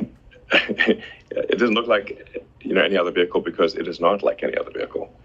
And the production ramp will move as fast as the slowest and least lucky element of the entire supply chain and internal production. So, I wouldn't expect I hope it's smooth. We're certainly better at production ramps than we've got a lot of experience with production ramps, but first order approximation is there's like 10,000 unique parts and processes in the Cybertruck, and if any one of them, it'll go as fast as the least lucky, least well executed element of the 10,000. There's a lot of announcements. Always very difficult to predict the ramp initially, but I think we'll be making them in high volume next year, and we will be delivering the car this year. This year, that's all he Thank said. you. He didn't say The next question Q3. is: critics of gigacasting contended that process makes vehicles harder and more costly to repair, essentially pushing costs onto the customer. Can you share some details about the initial repair experience with gigacast vehicles? That must be why everyone's copying us. Yeah, thanks, Elon. This is Lars. And Martin, that's like simply not true. There's a misconception that traditional bodies are easy to repair, but they're made of multiple materials and multiple joining methods. Spot welds and rivets have to be drilled out. Panels and structural adhesive have to be chiseled out. Dried adhesive has to be removed. Stampings cut, blah, blah, blah. It's a crazy patchwork quilt. Yeah, and so putting that back together means time and money. Using an example of replacing a rear cast rail on a Model Y, to do that versus like what we replaced it with from the Model 3, it's 10 times cheaper and 3 times faster to do it with the cast rail. My design team works with our collision repair team since we're closed loop on this with insurance, and we design specific parts that make it easier and faster to repair. And we have an incentive to do that because we have our own insurance and our own body shops. We expect that we'll continue to do this, and collision repair will continue to become cheaper and faster over time. And we already make this available to all body shops through our Tesla-approved body shop training. Yeah, closing the loop on collision repair, factoring that into design is a big deal. It's crucial. I don't think anyone else can do it with the ecosystem that we have. So Yeah, and we are actually able to change the details of the casting with inserts, and we actually do that all the time. So because the inserts actually wear out and need to be replaced anyway, so we can actually make design changes to the inserts and tweak the castings. But the casting, basically, cast rear body or front body is lighter, cheaper, better for noise, vibration, harshness, much easier to manufacture, and it's better in every way. And that's why so many other car companies are copying us. It's probably. They certainly put out a lot of press releases about it. I think it's basically going to be how all cars are made in the future. Yeah, it's a Thank stupid you. question. Next question: how many Optimus bots have been made, and when will they be able to start performing useful tasks? 10 million. That was good. I liked how quiet he Yeah, I think we're around 5 or 6 10 bots. million. Like, we're 10, I guess. Yeah, it depends on how many are working in what phase. But That was amazing. it's sort of 10 yeah. million. There's more every month. There's a lot of interesting things. A lot of interesting things about the Optimus bot. We found that there are actually no suppliers that can produce the actuators. There are no off-the-shelf actuators that work well for a humanoid robot at any price. Certainly not compelling humanoid robot. Yes, not a humanoid robot that can do stuff that the things that a human could do. So we've actually had to design our own actuators that integrate the motor, the power electronics, the controller, the sensors, and really every one of them is custom design. And then of course we'll be using the same inference hardware as the car.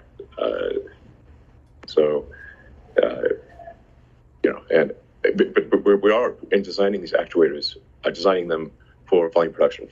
So they're not just lighter, tighter, more capable than any other actuators that we're aware of that exist in the world.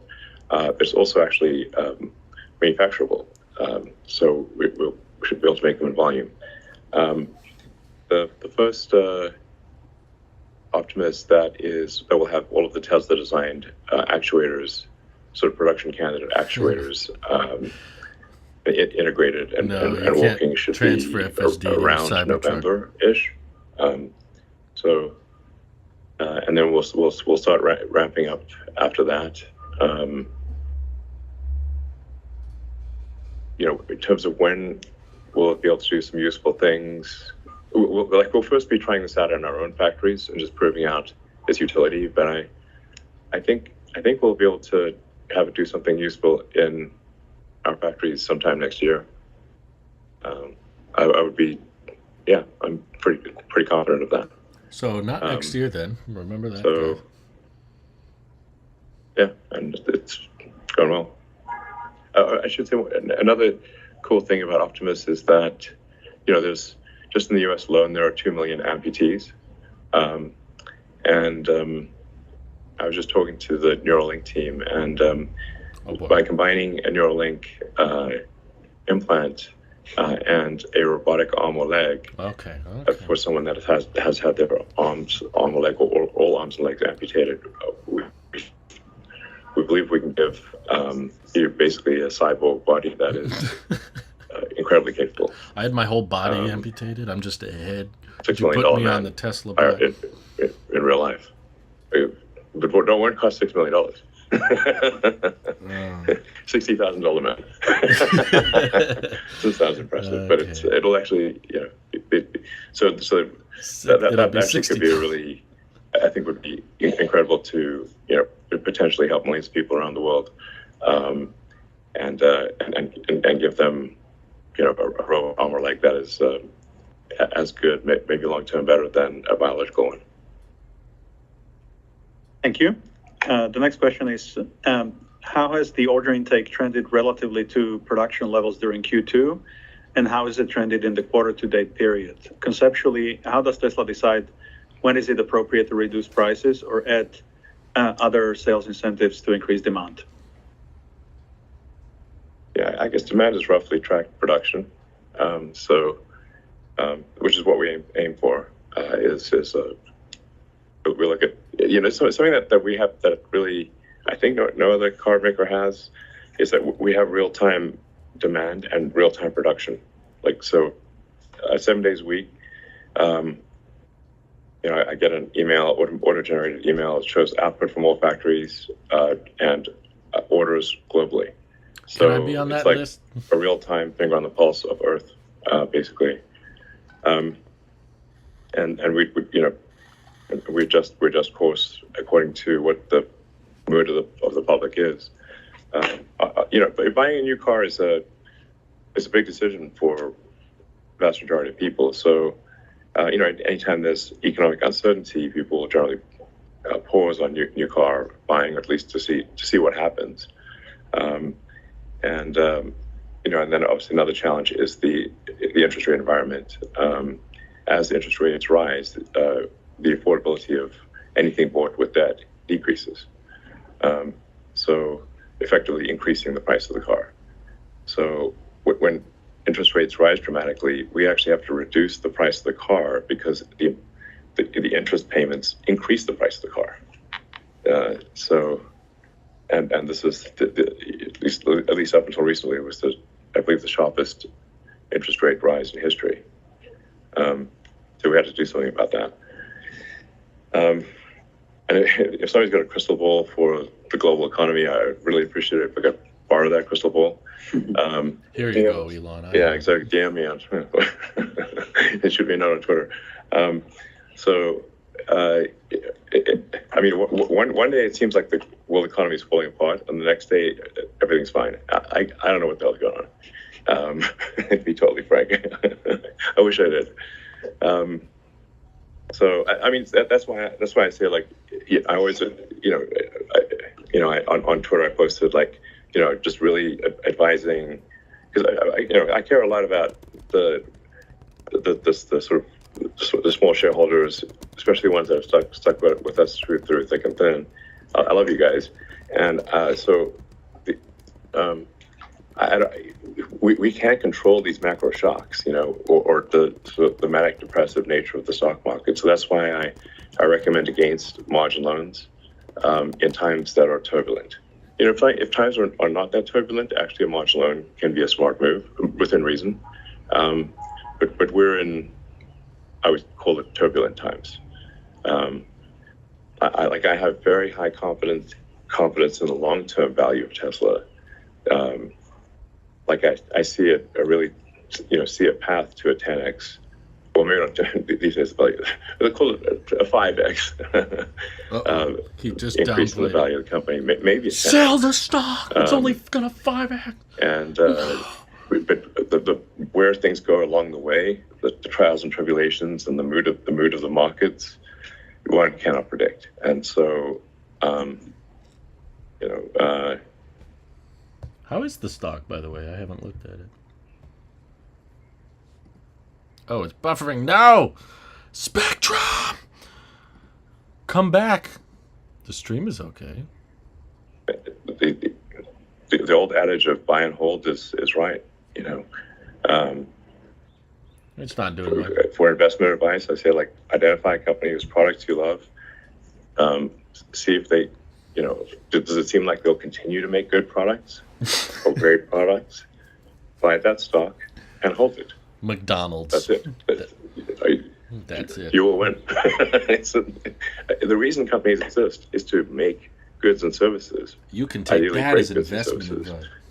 They don't exist for any other reason. They shouldn't. I really so that's why like I buy my stock of a company that Nokia makes great products stock. and has a great future pipeline. I love my BlackBerry. I'm going to hold my actually. BlackBerry. It was buffering. And It was Spectrum's fault.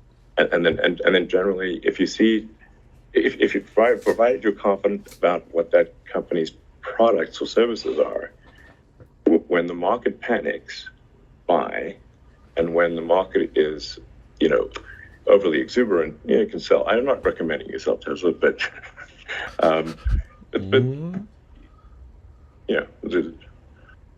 buy low, sell high. What an idea. What a concept, Elon. I've never thought of that. Warren Buffett actually, I think, has a saying, I'm paraphrasing him, but a publicly traded company is like, it's like imagine you're living in your house and a crazy manic depressive guy comes and stands at outside your house and yells property prices at you. So it's a different price every day. But the house is still the same house. So this is a stock market. You credit that to Warren Buffett. Thank you. Let's go to the next question. With the emphasis of price cuts to drive volume growth eating into automotive gross margin, can investors expect to see automotive gross margin stabilize or even rise due to efficiencies outpacing the cuts? And if so, when? That's a stupid question. Where's that crystal ball again? If I may, it's like, look, the short-term variances in gross margin and profitability really are minor relative to the long-term picture. Autonomy will make all of these numbers look silly. I'd recommend looking at ARK Invest. I think their analysis is very good. The best, Because they just believe it. I mean, and generally, FinTwit or like the finance, the smart finance people on Twitter follow their accounts. They're great.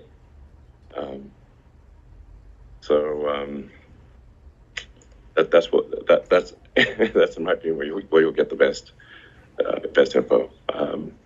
So, I strongly believe Tesla is a big long-term investment, and don't sweat it when things go up and down. In fact, if the market panics, buy. If the market's a little too exuberant, sell at the time. But just generally,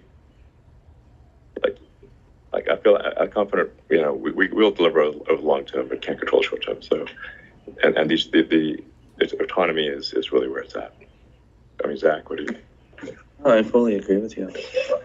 I mean, I think the only thing in the short term that matters is what I said in my opening remarks, which is, are we generating enough money to continue to invest? And, the portfolio of products and technologies that the technical teams are investing in right now, billions and billions. This is intense. It's intense in terms of investment. It's intense in terms of potential. Frankly, I think it's ridiculous that we have positive free cash flow in a capital-intensive business while investing massive amounts of money in new technology. That's a good point. That is super hard. And vertical integration. It's not even just like new products, but also. Yeah, we actually make our shit. Take the stream down. He cursed. Oh my God. And so, others, but Zach always sounds bored. That's just how he sounds. in person, works cool. and so, at least from my perspective, what matters is continuing to generate the cash to invest. That means continuing to be hyper-focused on near-term cost reduction, because everything we do in near-term cost reduction provides capital to reinvest. Hyper-focused on working capital management, of which we've made quite a bit of progress there on the raw materials and WIP side of that. We've been very focused on accounts receivables as well to ensure that we can continue to reinvest the cash. That this is what we're focused on. Yeah. And, so there's, a set of this that we control. We have a pipeline of cost reductions. We are getting tailwinds in the commodity space right now, as Karn mentioned. That's helpful. Variability around average selling prices, goes back to Elon's point. We don't control interest rates. We don't control macro consumer sentiment. But we have an obligation to be responsive to that, to ensure that we're matching supply and demand and keeping things balanced. And so this is how we're managing the next handful of quarters. Soon enough, these quarters will be behind us. They won't be part of the present value of future cash flows of the business. And so we want to make sure we keep that view and make sure that the long term of the business is exactly the way that we want it to be. Well said. Yeah. All right, thank you very much. And now let's go to analyst questions. The first question comes from Dan Levi from Barclays. Dan, feel free to unmute yourself. Great. Good evening. Thank you. Wanted to start first with a question about your efforts in AI and Dojo. It's pretty clear. It sounds like you're accelerating your focus. Oh, it's not the Dave. Can you maybe provide us with a sense of what the process is of refining a product? Is it more machines? And maybe you could give us a sense of, when the payout when you start to see the payout and what the resource outlay is. What should we expect on the OpEx front as a result of this? What the hell is he asking? I don't understand. Sorry, are you saying how much are we going to spend on Dojo, or? Yeah, R&D of Dojo. Yes. Well, we're not going to be open loop on our Dojo expenditures, so, but I mean, I think we will be spending, certainly north of $1 billion over the next year on through the end of next year. It's well over $1 billion in Dojo.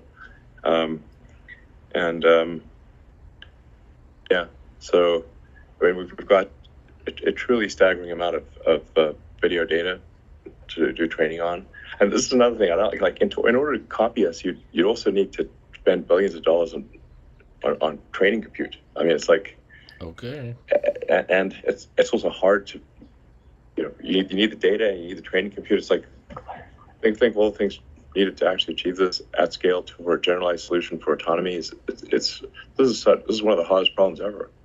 It's really hard. So you see a lot of AI companies doing, LLMs and whatnot. And I'm saying, if they're so great, why can't they make a self-great driving car?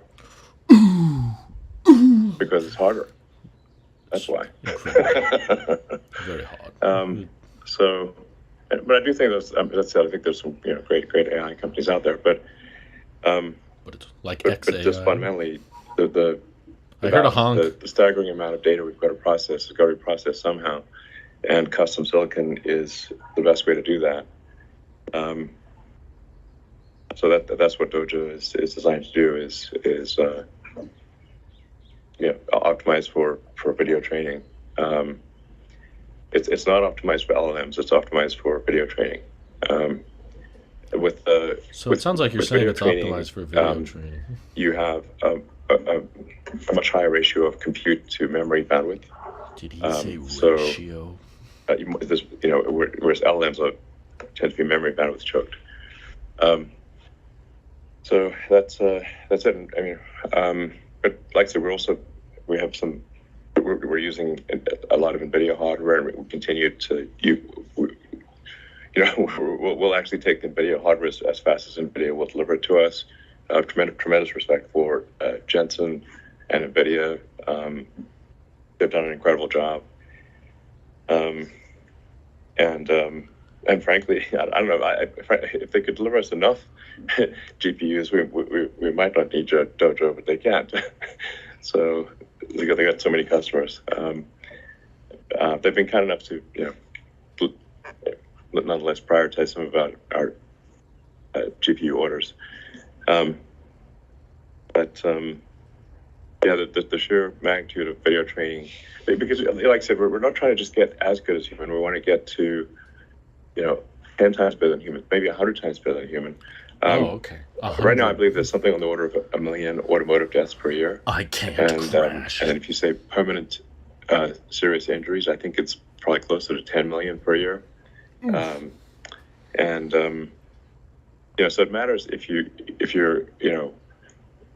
twice as good as human, 10 times, like 10 times better than human would still mean 100,000 deaths, and 1 million severe permanent injuries. So it's like, okay, well, we'd rather be 100 times better. So there's really, it's a march of nines, and we want to achieve as perfect safety as possible.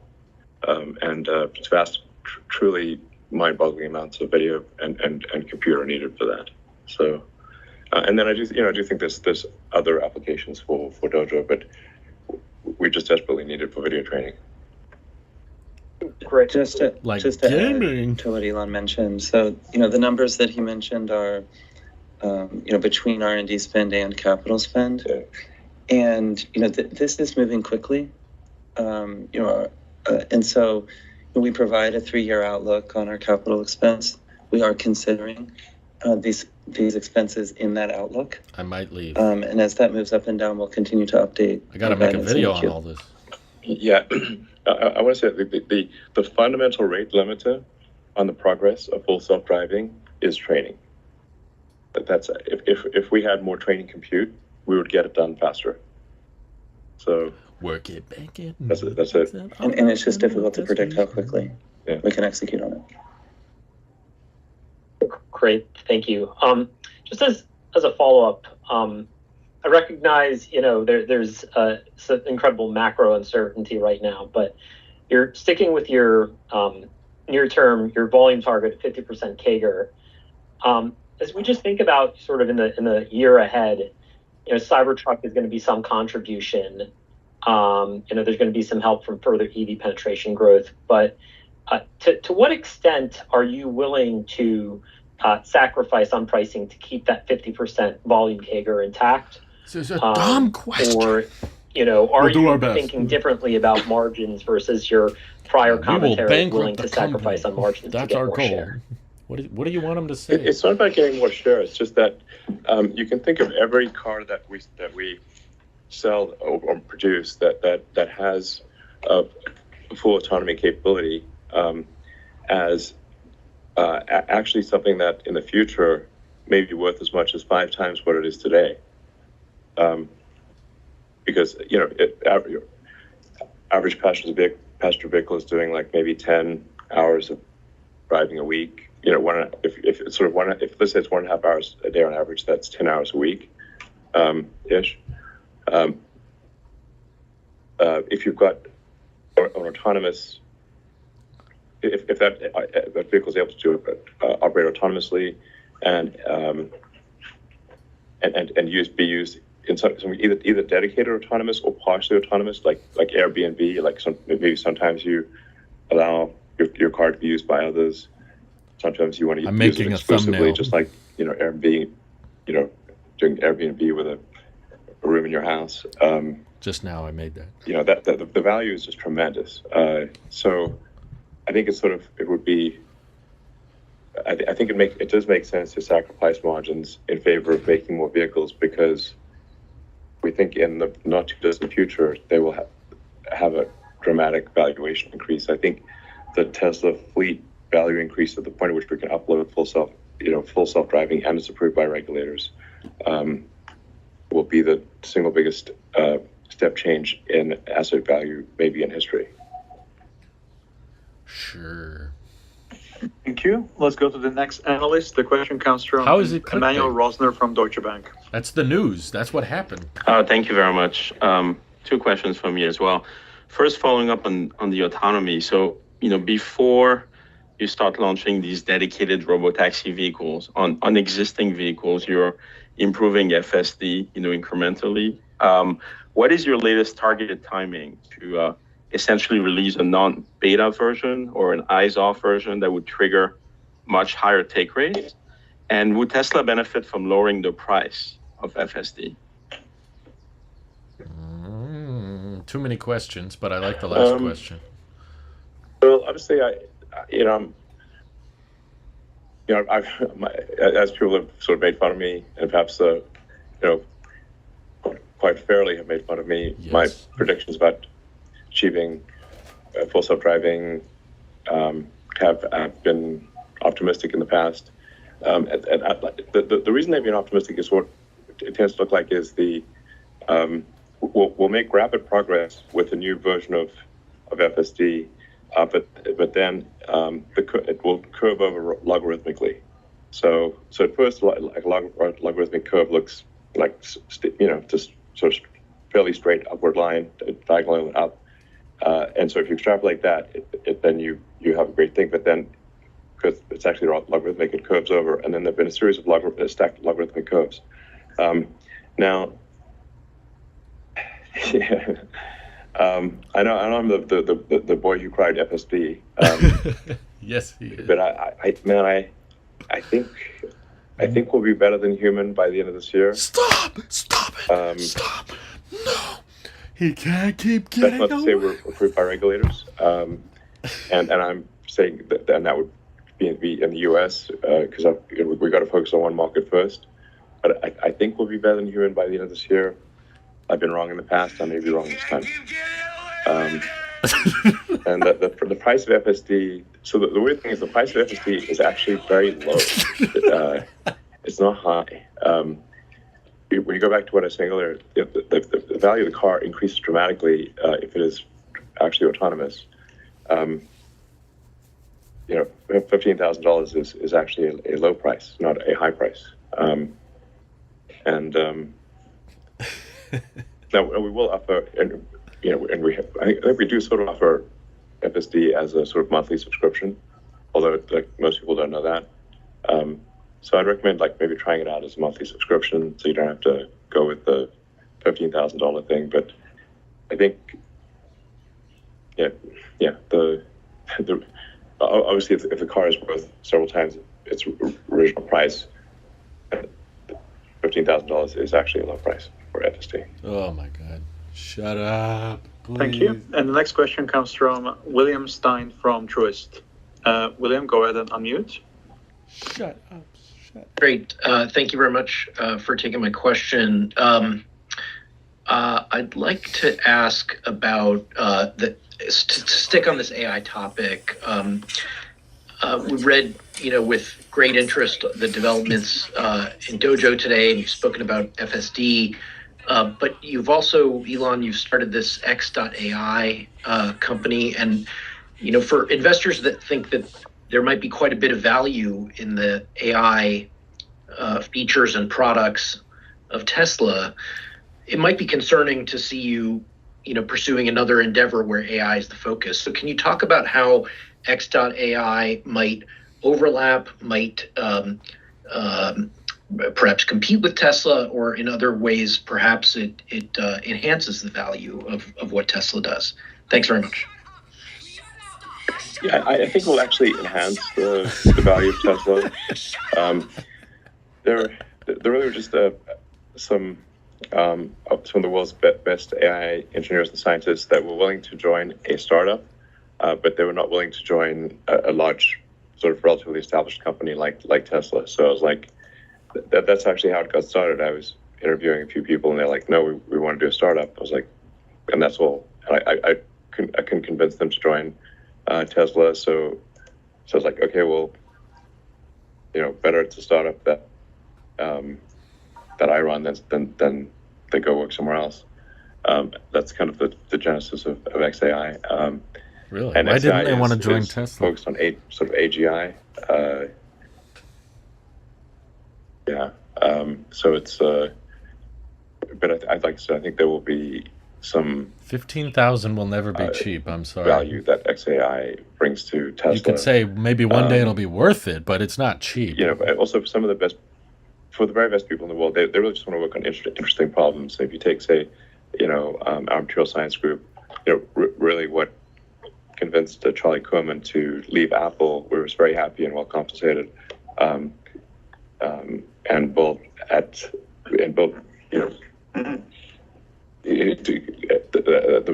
what we think is the best material science group in the world, was that he got to work at both Tesla and SpaceX. He wasn't willing to leave Apple if it was just Tesla, but he was willing to do it if it was Tesla and SpaceX. Interesting. So sometimes you get the best talent in the world. That's the kind of thing you need to do, and that actually has been very beneficial to Tesla. So. If I could squeeze one more mundane question in, I wonder if you think you can hit the 1.8 million unit number with current pricing, or do you anticipate needing to continue to lower prices? Because it seems like they've stabilized. The trends have stabilized in the last maybe month and a half. Should we expect a sort of continued decreases or more stabilization for the rest of the year?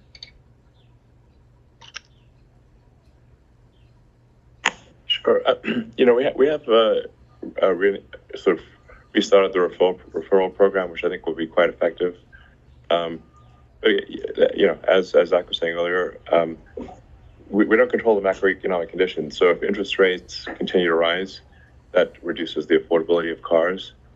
And for a lot of people, they're really trying to balance, just barely breaking even every month. In fact, if you look at the rise in credit card debt, they are in fact not breaking even every month.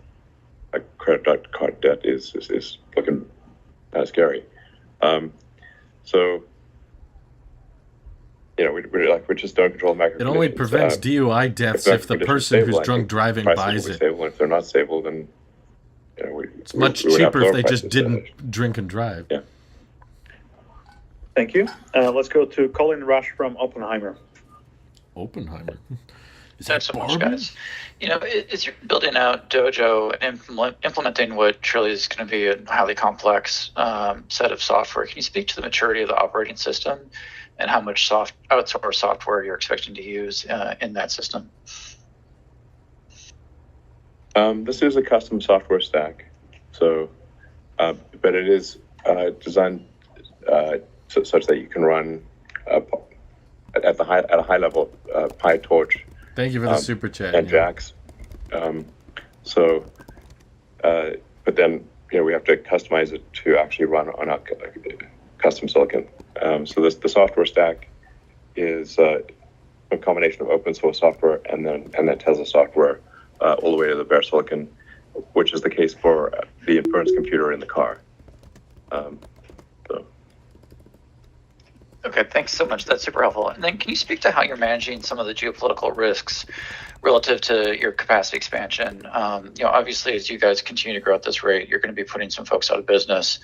And, there's going to be some impacts around regional economies. So just want to understand how you're thinking about that in terms of some of your CapEx plans and how you're managing some of those relationships with different countries and regions. Well, this is a period of unusual geopolitical risk. So I think the best we can do is, have factories in many parts of the world, such that if things get difficult in one part of the world, we can still keep things going in the rest of the world. Thank you. The next question comes from Mark Delaney from Goldman Sachs. Thank you very much for taking the question. Tesla has been making progress reducing cost and did so again last quarter. Can you give an update on when you think automotive COGS per vehicle could be under the historical $36,000 per vehicle level, and what are the key puts and takes to get there? I think I was asked this in the past. This is very difficult to forecast. There's a series of costs that we manage. There's a series of costs in which we don't control. And so, particularly on the commodity side, where labor costs go, et cetera, it's just hard to say. Yeah, we saw very strong inflationary pressures for a while last year, and now which obviously makes it very difficult to reduce COGS. And now we're seeing what seem to be deflationary pressures. Certainly deflationary, but deflation is a pressure. But we're seeing commodity prices dropping as was mentioned. As Karan mentioned a moment ago. I think. What do you think? Basically, the trend seems to be deflationary at the commodity level. Definitely. There's that, and then there's also the unit economics improve as volumes grow. That's the other thing we're seeing. As we're becoming a bigger and bigger part of a lot of suppliers, economies of scale come into play. There's equipment depreciation that comes into play, equipment that was commissioned 5 to 7 years ago. That used to be a part of the piece price. That's completely amortized. So we'll see situations where piece price comes down because that equipment contribution has gone away. And then we continue to have this mentality of continuous improvement in terms of labor, reducing labor, improving automation, and just continue to get better at what we do. So we have seen, I think every quarter we have seen an improvement. Of course, the commodities spiked up and down, but just in general, the trend is towards being more efficient. Yeah, and totally agree. Yeah, lithium prices went absolutely insane there for a while. Yeah, and they're recovering now. Cobalt's like a third of what it used to be. Yeah, and we're still early in the ramps. Well, not early in the ramp, but early in the cost down curve of Austin and Berlin. Yeah. And so it takes time to work the cost out. At first, it's focused on ramp. Ramp brings cost down. Ramp and quality, and then ramp and quality cost. Yeah, and then once that stabilizes, we can divert bandwidth to cost reduction. And so Austin and Berlin saw quite a decent amount of cost reduction on a fundamental basis from Q1 to Q2. We'll continue to do that work. That will be helpful. And so we're just going to keep chipping away at it. Yeah, packaging is a big element to that. Yeah, logistics too. Logistics is normalizing, which is great. Qbot utilization, something that the team has been very focused on. So every bit of it. Yeah, it's hard. Logistics is underappreciated. The old saying goes like, battles are won with tactics, wars are won with logistics. Yeah, and we've made tremendous improvements in cost in all fronts. On expedite costs, we have down to pre-pandemic expedite cost levels now, and our goal is to go further down. So when we look at our progress from Q1 to Q2 on cost, the way that we look at internally, normalized for the impacts of mix shift with Austin and Berlin being a higher percentage of our mix, normalized for SNX being a higher percentage of our mix in Q2 versus Q1, the sequential cost reduction, it might be the largest we've had in a while. So I think it's great work on behalf of the Tesla team, and we just got to keep it up. Yeah, it's a game of pennies. It's like Game of Thrones with pennies. Mark, do you have a follow-up question? I think you're muted. Yep. Yeah. Thank you very much for all the details on that. Maybe you could put a finer point on the downtime impact that you spoke about in your prepared comments, in terms of production impact, and then also to what extent there's a margin impact from those factory upgrades that you're planning this quarter. Thank you.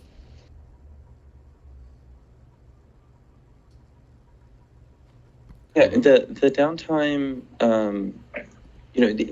we don't know exactly the number of cars impacted because, kind of the way that we go into downtime windows for upgrades is, we set aside a period of time, but then the team is challenged to go as quickly as possible so that we can get the factories up and running again and minimize that.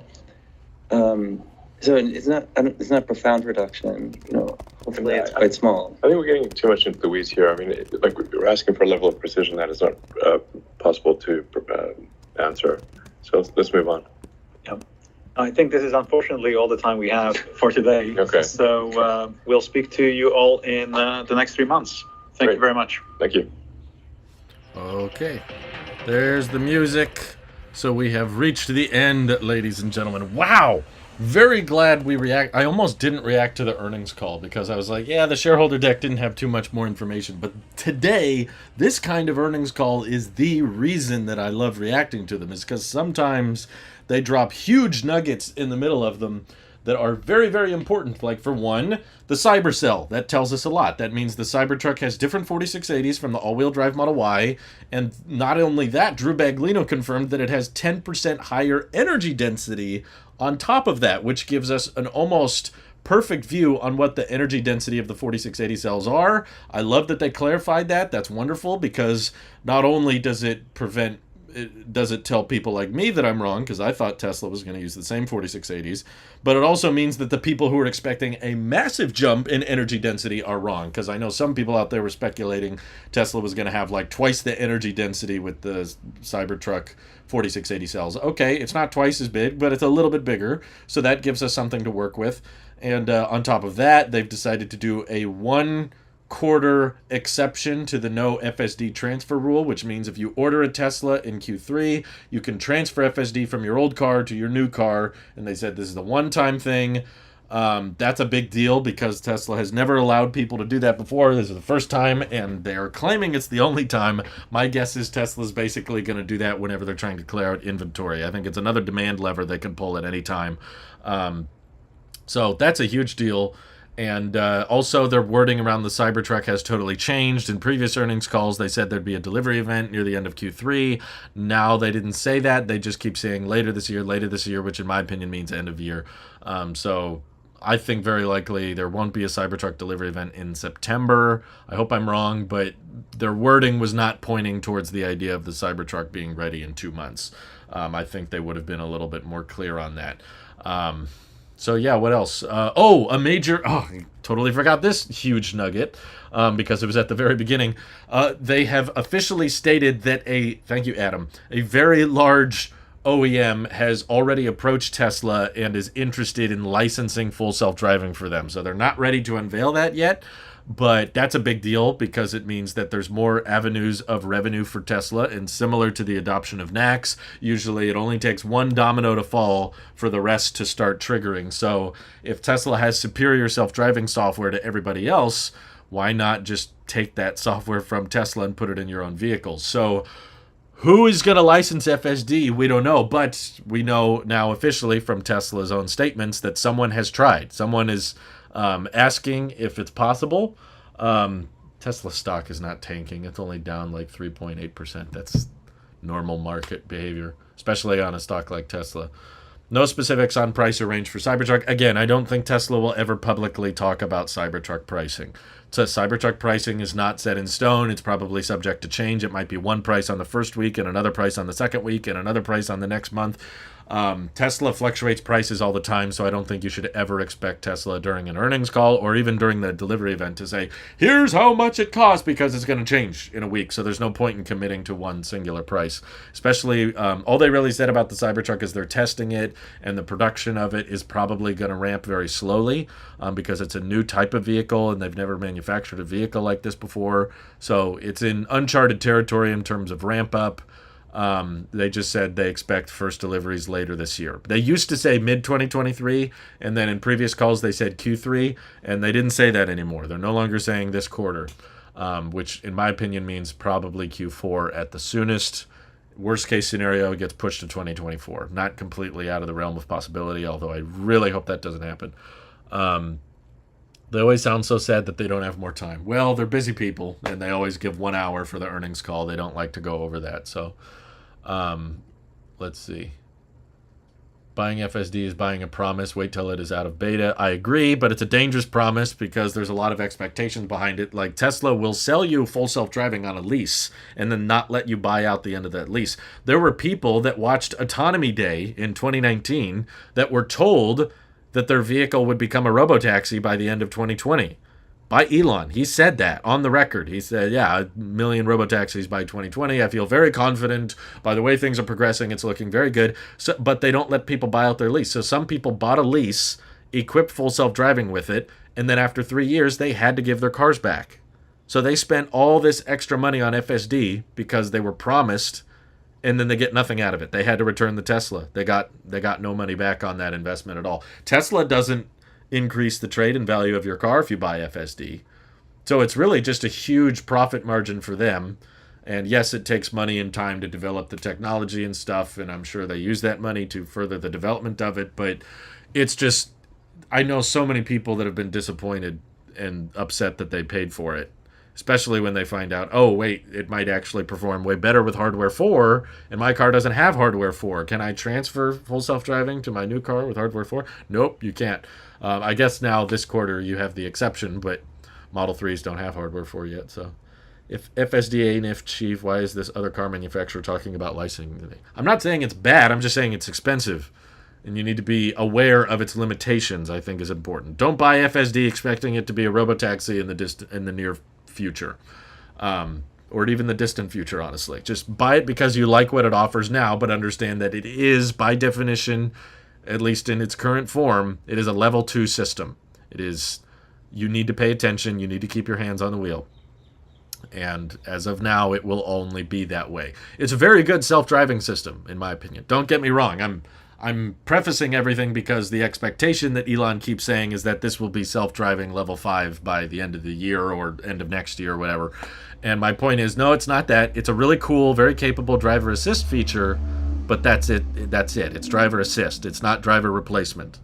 And Elon has been selling it like it is a driver assist for the past 7 years. He's been selling it like it's a driver replacement for the past 7 years, and that's not true.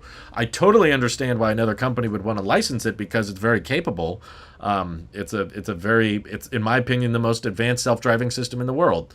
So of course I want to try it. I would love to get back to my car and test it out for you guys and make videos on it. It's fun. It's interesting tech, but it's the narrative around FSD I'm complaining about. It's not FSD itself I'm mad at. It's basically Elon's comments about it that I'm upset with. We also don't get Smart Summit and the wheels limited. The steering wheel can't do full 3... Oh, you're talking about Europe? Yeah, Europe has a bunch of regulations about it. Car and Driver ranked them 7th. I don't believe that. About what? I'm guessing Ford will license FSD. I don't know. I feel like Ford spent a ton of money hyping up Blue Cruise. It would be kind of bizarre for them to just suddenly throw out all of their driver assist software for Teslas. I know a lot of people, most people, I ran a poll on Twitter to see what people think, and most people think it's Ford. But I don't think it'll be Ford. I think the arguments made earlier about VW make a lot more sense. Yeah, look at this. I ran the poll, and it's 71% of people think it's Ford. That's pretty impressive that many people are sure. I think it's just because Ford was the first to adopt NACS. Like, why Ford? Spent millions of dollars on Blue's Clues. And I don't know why they would just throw all that out for Teslas all of a sudden. I guess, I mean, Tesla's is better, yes, but would Ford admit that? Would Ford just admit, our software sucks, we want Teslas? Well, Aptera wasn't technically first because Aptera hasn't entered production yet. Ford was the first automaker to adopt NACS. Aptera will, in my opinion, eventually be an automaker, but they weren't in production. Ford is an existing automaker that is producing vehicles that announce NACS, but well, we weren't talking about Cybertruck. Let's see. Riot Model S Plaid with FSD is my dream car. Well, this is great news for anybody who's on a vehicle with FSD that they paid like $3,000 for. I think that's what it used to cost. Back in like 2016, 2017, there's some people that got full self-driving for like $3,000 or $4,000. So those people can now buy a brand new Tesla in Q3 and transfer FSD at no additional charge. So they don't have to spend $15,000 anymore, but they do have to buy a whole new car. Yeah, the new Cybertruck pics are awesome. So who I'm thinking for, who's asking Tesla for FSD is they said it's a major automaker, so it's not a startup. They're probably not Rivian or Aptera or anybody. They just said a major OEM has approached them asking to license FSD, and then they're talking with them about it. So we might even see an announcement for that later this year. My guess was VW because they don't have a huge self-driving emphasis. But I think they have some respect for Tesla. Maybe Mercedes is a good answer because they don't have a crazy advanced self-driving system, but they do have a big software emphasis. You know, the thing with VW is their screen is kind of small. I don't know if you license FSD, are you required to put that visualization on the car display? Mercedes has some pretty big screens in their cars. I don't know. It's fun to speculate. I want to know who's asking. I wish they would take credit. I wish they'd raise their hand and be like, we're trying to get FSD on our cars. That might be a hardware requirement, though. That's probably why they don't want to announce it, because the company that's going to incorporate it is probably going to have to buy the full self-driving computer and make sure they have the right camera systems in place. Huh. Apple? That's not a major OEM, though. That would be... Well, wait a minute. What does OEM officially mean? What's the textbook definition? Now I'm curious. OEM stand for official equipment manufacturer. I guess that could be Apple, but that's probably not what he meant by OEM. Is that free transfer forever? Limited time? It's just Q3. That's all they're telling us right now. It's limited time only. They said this would be a one-time. It's not going to happen again. They just said for the remainder of Q3, which means until end of September. If you buy a new Tesla, you can transfer FSD once for free, and that's it. They said it's never going to happen again. If it's Chrysler, the most random company. Yeah, that would be weird. Do they have an EV? Official equipment, original equipment manufacturer. Can you imagine a whole Dojo cluster for training a Ford car? Probably will have extra cameras. I don't know. I don't think it's that simple. I don't think you can just slap on some extra cameras and tell the FSD software, okay, keep driving. I think it has to have the same camera layout as the Teslas. So, yeah, if the car is going to have the full self-driving computer in it, then it's probably not out now. I don't think a third-party EV that's not a Tesla that's going to run FSD, it's probably not on the market yet. If it's Ford, maybe it's the T3 project. This is just sounding more and more like Ford Cybertruck. It has NACS, it has supercharger access, and it has FSD. Can I give a quick recap? Sorry.